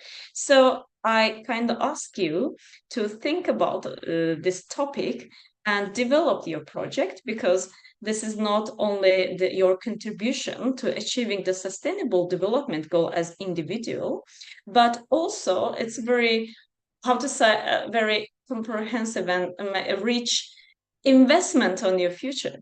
Because when you graduate university and apply for a job, you will have amazing experiences and projects in your CV. So it will be very helpful for you in the future as well. Okay, so I'm going back.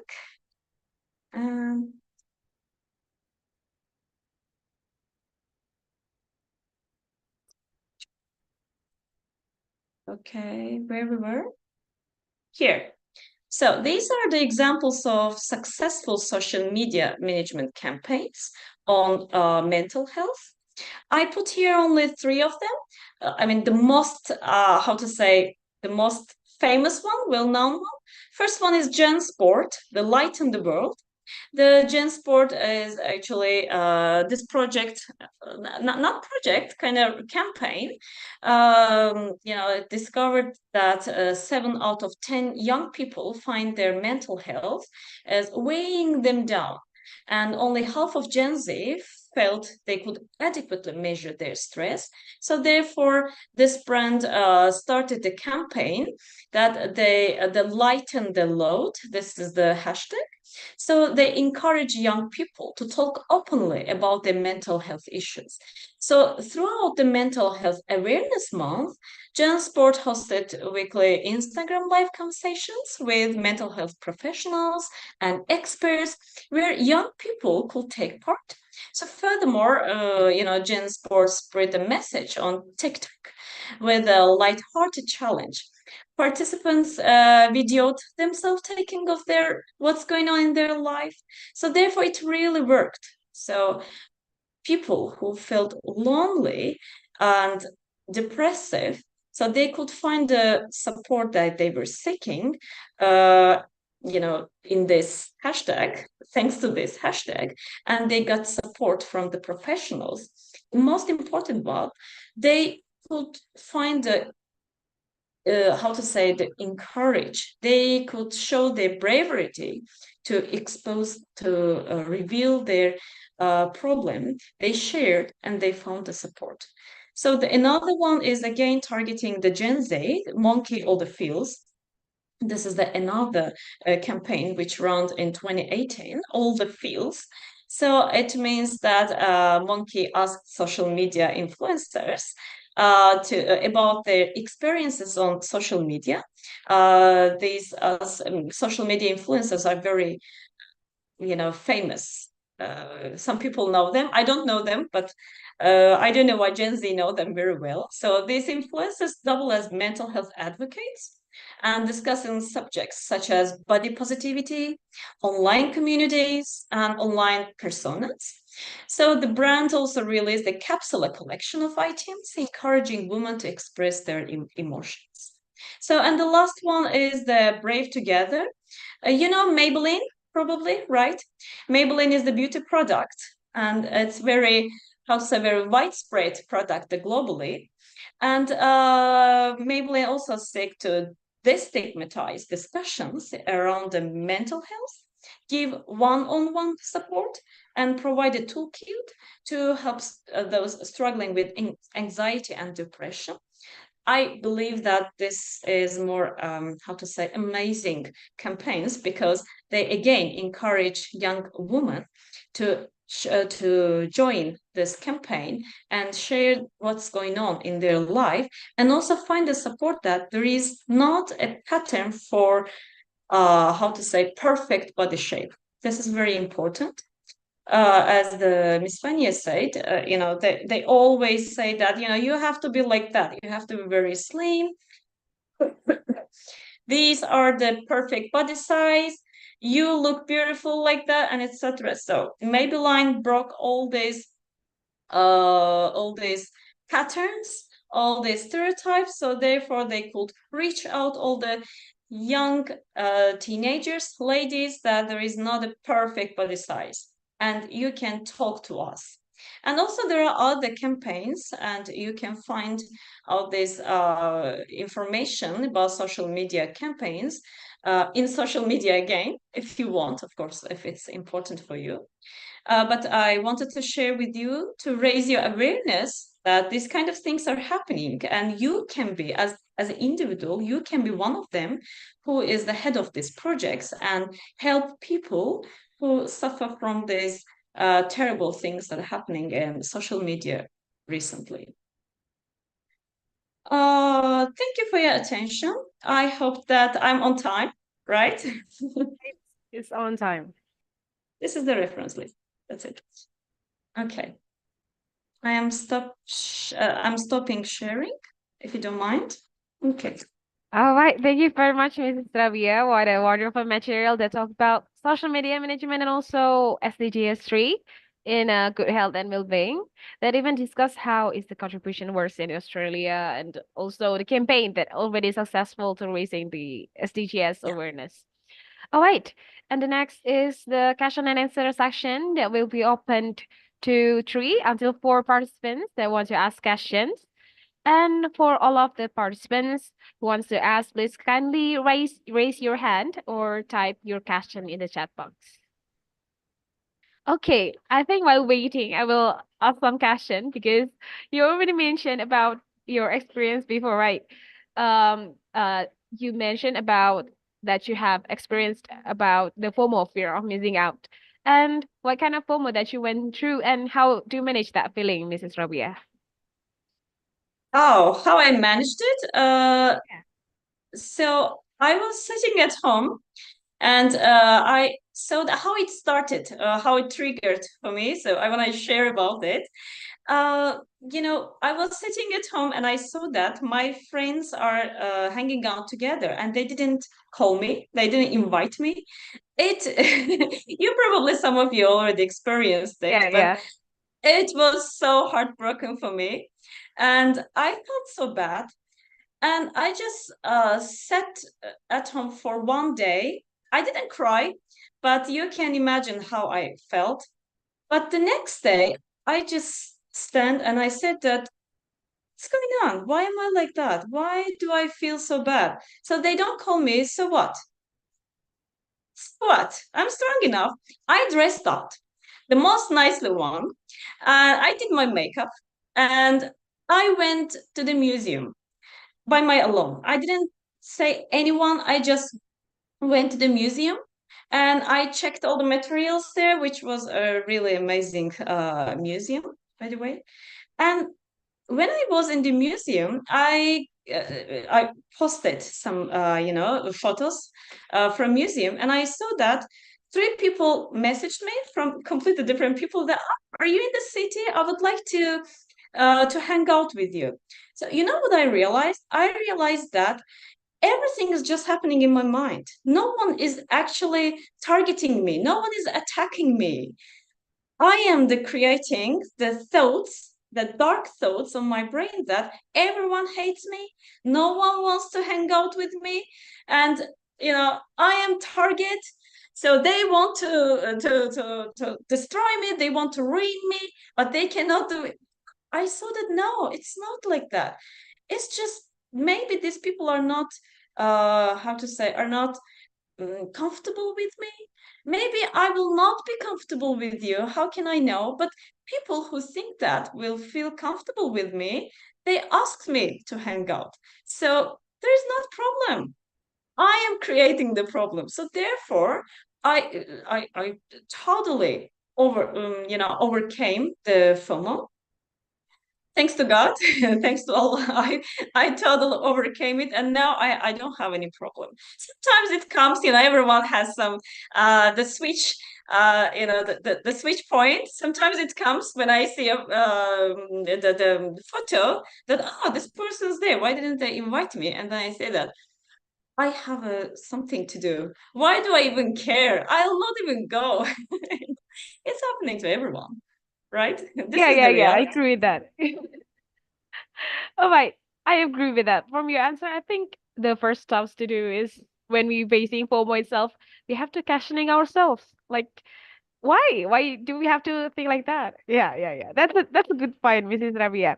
All right, Mrs. Yeah. Rabia, what a good answer. And I think we have to to move to the other question first. Is the first question from Afida from the committee. The Yes. question is, what are the main challenges faced in achieving SDG 3 in your community or environment? I think you also can compute it when you face it on Azerbaijan or even in Australia itself. Thank you very much, Mrs. Rabia. Time is yours. Yeah, thank you.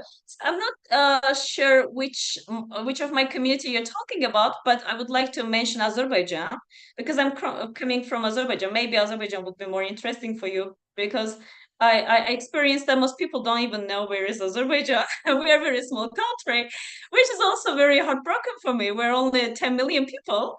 So sometimes people may not know our country.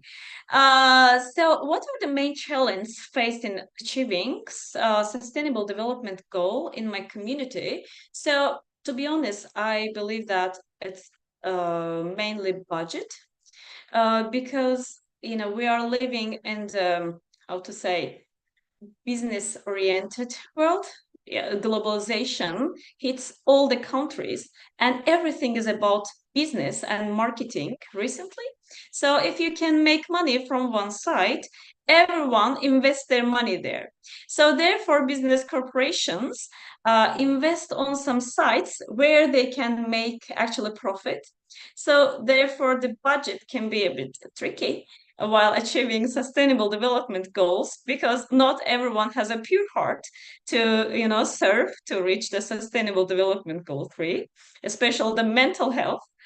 And also unfortunately I believe that we have a serious problem about raising awareness in the community, because some people, how to say, they just put aside the people who have problem, because they say that I already have a problem, so why should I care others problem. So therefore they can be a bit indifferent. I'm not sure this word is how to say explicit for everyone. Indifferent, like they don't care actually. So therefore there is an urgency to raise awareness among the society to serve actively and collaboratively achieving a sustainable development goal 3. So this is actually my opinion, my subjective opinion. Let me think more. Maybe there is something that I miss out. I don't know. All right. Thank you very much, Mrs. Rabia. I hope that's answering your question, Afida. If you have a follow-up question, just type it on the chat box or just raise your hand. Okay. We have like 8 minutes left for our Q&A section. I think I want to ask something for you again, Mrs. Rabia. It's about the potential stakeholder that you saw before. So what kind of message for us as the students that actually being as an individual, right? That must be a person that can help our environment to achieve the highest level of good life and well-being in this like social media era. Yeah. So, you're welcome, Miss Afida. So, as an individual, we can create the civil society, as I mentioned before, civil society students. So you can create your own groups. In the University of Sydney and also in my previous university, ADA University, because this is my second master. So I believe that in UNESCO also there are some communities which targets on a specific topic, right? So you have a chance to join one of those communities to serve and run some specific projects to achieve sustainable development goals and also raising awareness on the supporting mental health and also helping and reaching out to people who actually suffer from mental health due to social media. So your job right now, I cannot say you don't have money, right? We are students. So we don't have money to do something comprehensively. But on a small scale, our job is raising awareness, so supporting each other individually and collectively, and creating communities or joining communities. Right now, I am a member of community and the grant projects in University of Sydney, and one of our projects was actually well-being. So, and I am a partner with a student from Indonesia. Actually, he used to work in the University of Surabaya. So we are actually co-leaders in the project.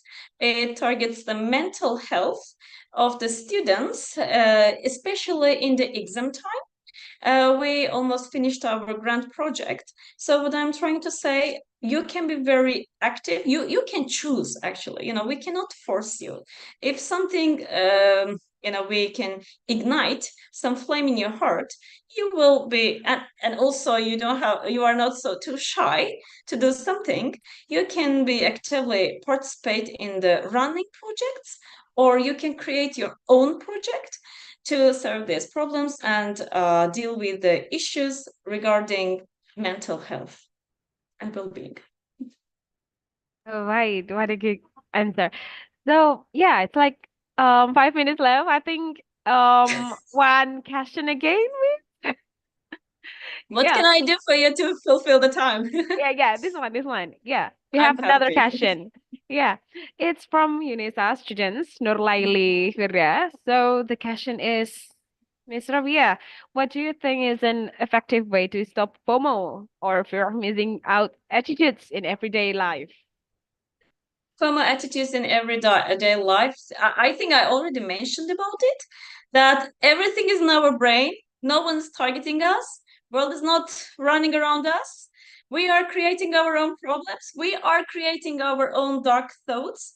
If you see that everyone is having fun and you are missing out, you are not there, it means that you should take care of yourself. Just dress up and go outside and enjoy your loneliness, because therefore you can wait, I have a good answer to you. Wait, no, now it came to my mind, because when I was one of my friends actually is a psychotherapist. When I was talking to him, it was our daily conversation.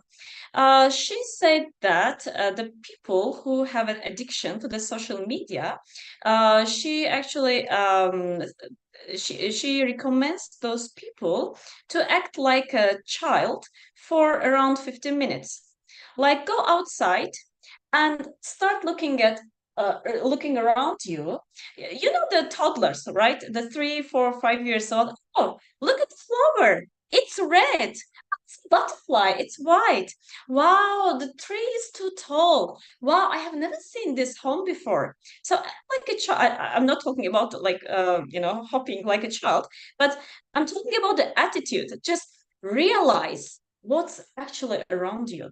So it is a good methodology. It actually brings you back to the real life, and you can realize what's going on, the real life, and it helps you to see the positive sides of the life, and it helps you to how to say to separate you from the social media. This 15 minutes will be your habit if you repeat it 21 days. So if you want to make something your habit, the duration is 21 days. So act like a child for 15 minutes, realize what's going on around you. I did it. Swear to God, I did it. And it worked. Seriously? Because I saw that when I'm going to work, I have like 15 minutes walking time, or 10 to 15. And when I was walking on the road and I did it, I saw lots of details that I never realized before. I realized the smell of beautiful flowers, which was coming from the garden, that I have never felt it before. And I am taking the same road for like 8 months. It was the first time that I never realized it. By doing that, I could realize it. So therefore, it helps you.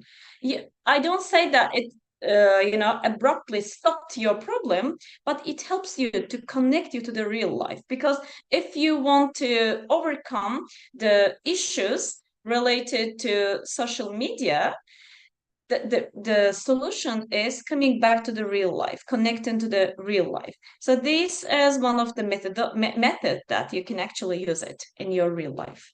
I don't know if it's helpful. It's helpful actually, Ms. Rabia. Oh, I okay, agree with great. that. Yeah. Okay, so I think it's the last question from Falza. It's from UNITES students too. Sorry if my English is bad. What strategies can we use to maintain our own mental health, such as keeping positive thinking and not being easily insecure on social media? Thank you. Okay, floor is yours, Yes. Mrs. Rabia. Yes, I have so many methodologies for that. I'm 28 years old, and I didn't start these kind of things, suddenly. It's all experiences coming from the years, actually, that I'm doing it, and it's already my habit. First one, I'm extremely skeptic person. What does it mean? Skeptic, it means that when I see something on social media, I know that it's not true. So for example, I see a lady who is even the fitness instructor. I see she has very amazing six packs, but I'm sure that at the end of the day, these six packs are totally invisible because she eats, and this is the human nature.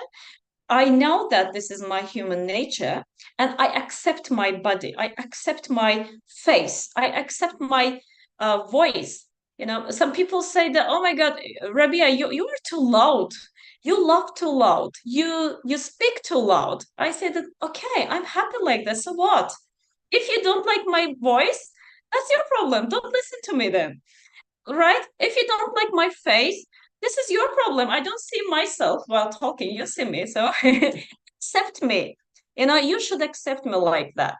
And also, I hope I can do what you mentioned consistently. Okay, sorry, I was distracted from the comment section. And look at the mirror, but don't look at closely because it always triggers other problems. Some problems on our face and our skincare. It's always said that the best skincare is not looking at the mirror too closely. So just accept yourself, embrace yourself. That's it. This is the how to say prescription. And one more thing that business CEOs always say, that if you are using a product which is free, it means that you are the product. So if you are using the social media free, right? Instagram is free, Facebook is free. Oh my God, so many things. It's so free. Wow, I can use it. it means that you are the product.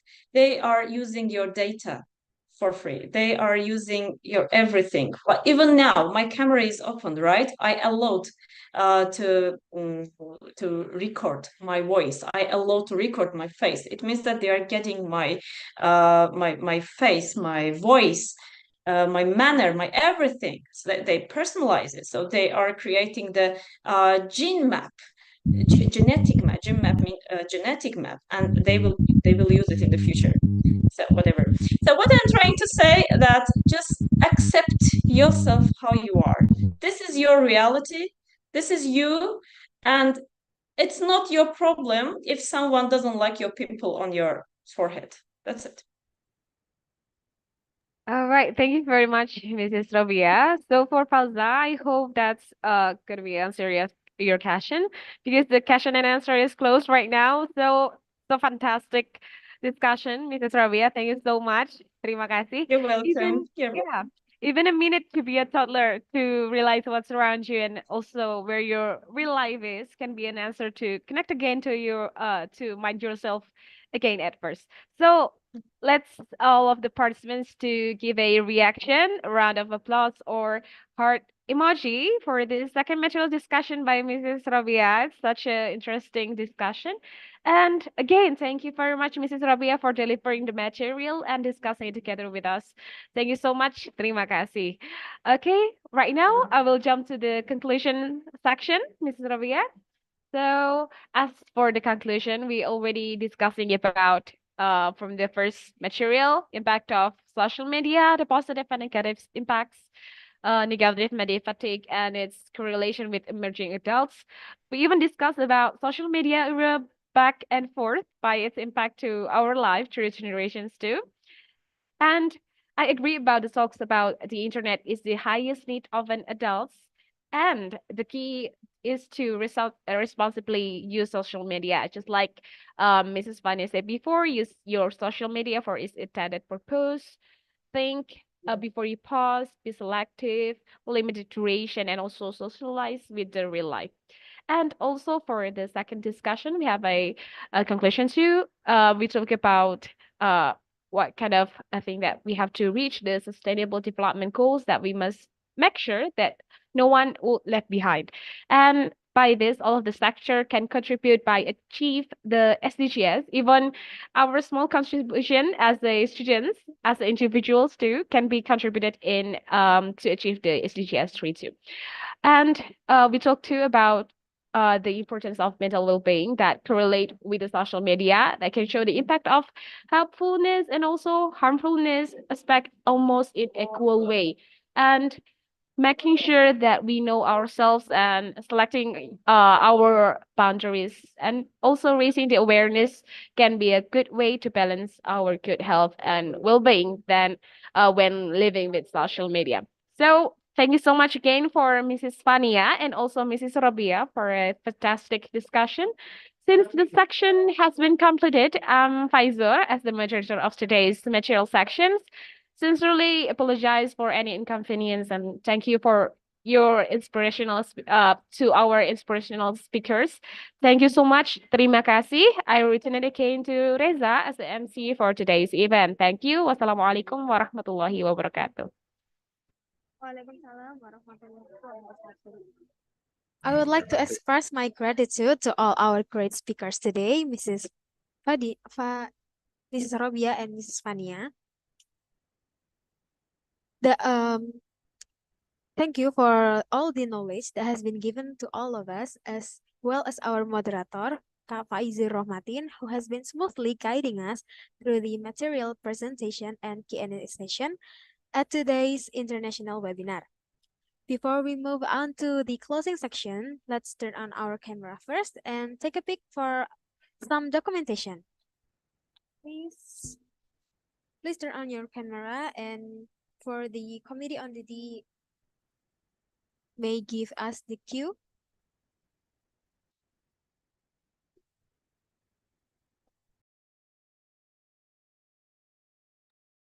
Okay, for the first slide, please bring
Okay. Sorry for the inconvenience. Let's take a peek. Please bring your face to the camera and I will cue for committee to take a screenshot. Okay. Everyone's ready? 1, 2, 3. And then next slide. We have 5 slides here. 1, 2, 3. And then the next slide. 1, 2, 3. Okay, then that's for the documentation section. On to the last event, which is the closing section. Let's conclude today's international webinar with Hamdalah reading. Alhamdulillahirabbil alamin. On behalf of the committee, I express sincere gratitude to all speakers, organizers, and participants for their exceptional contributions to today's webinar.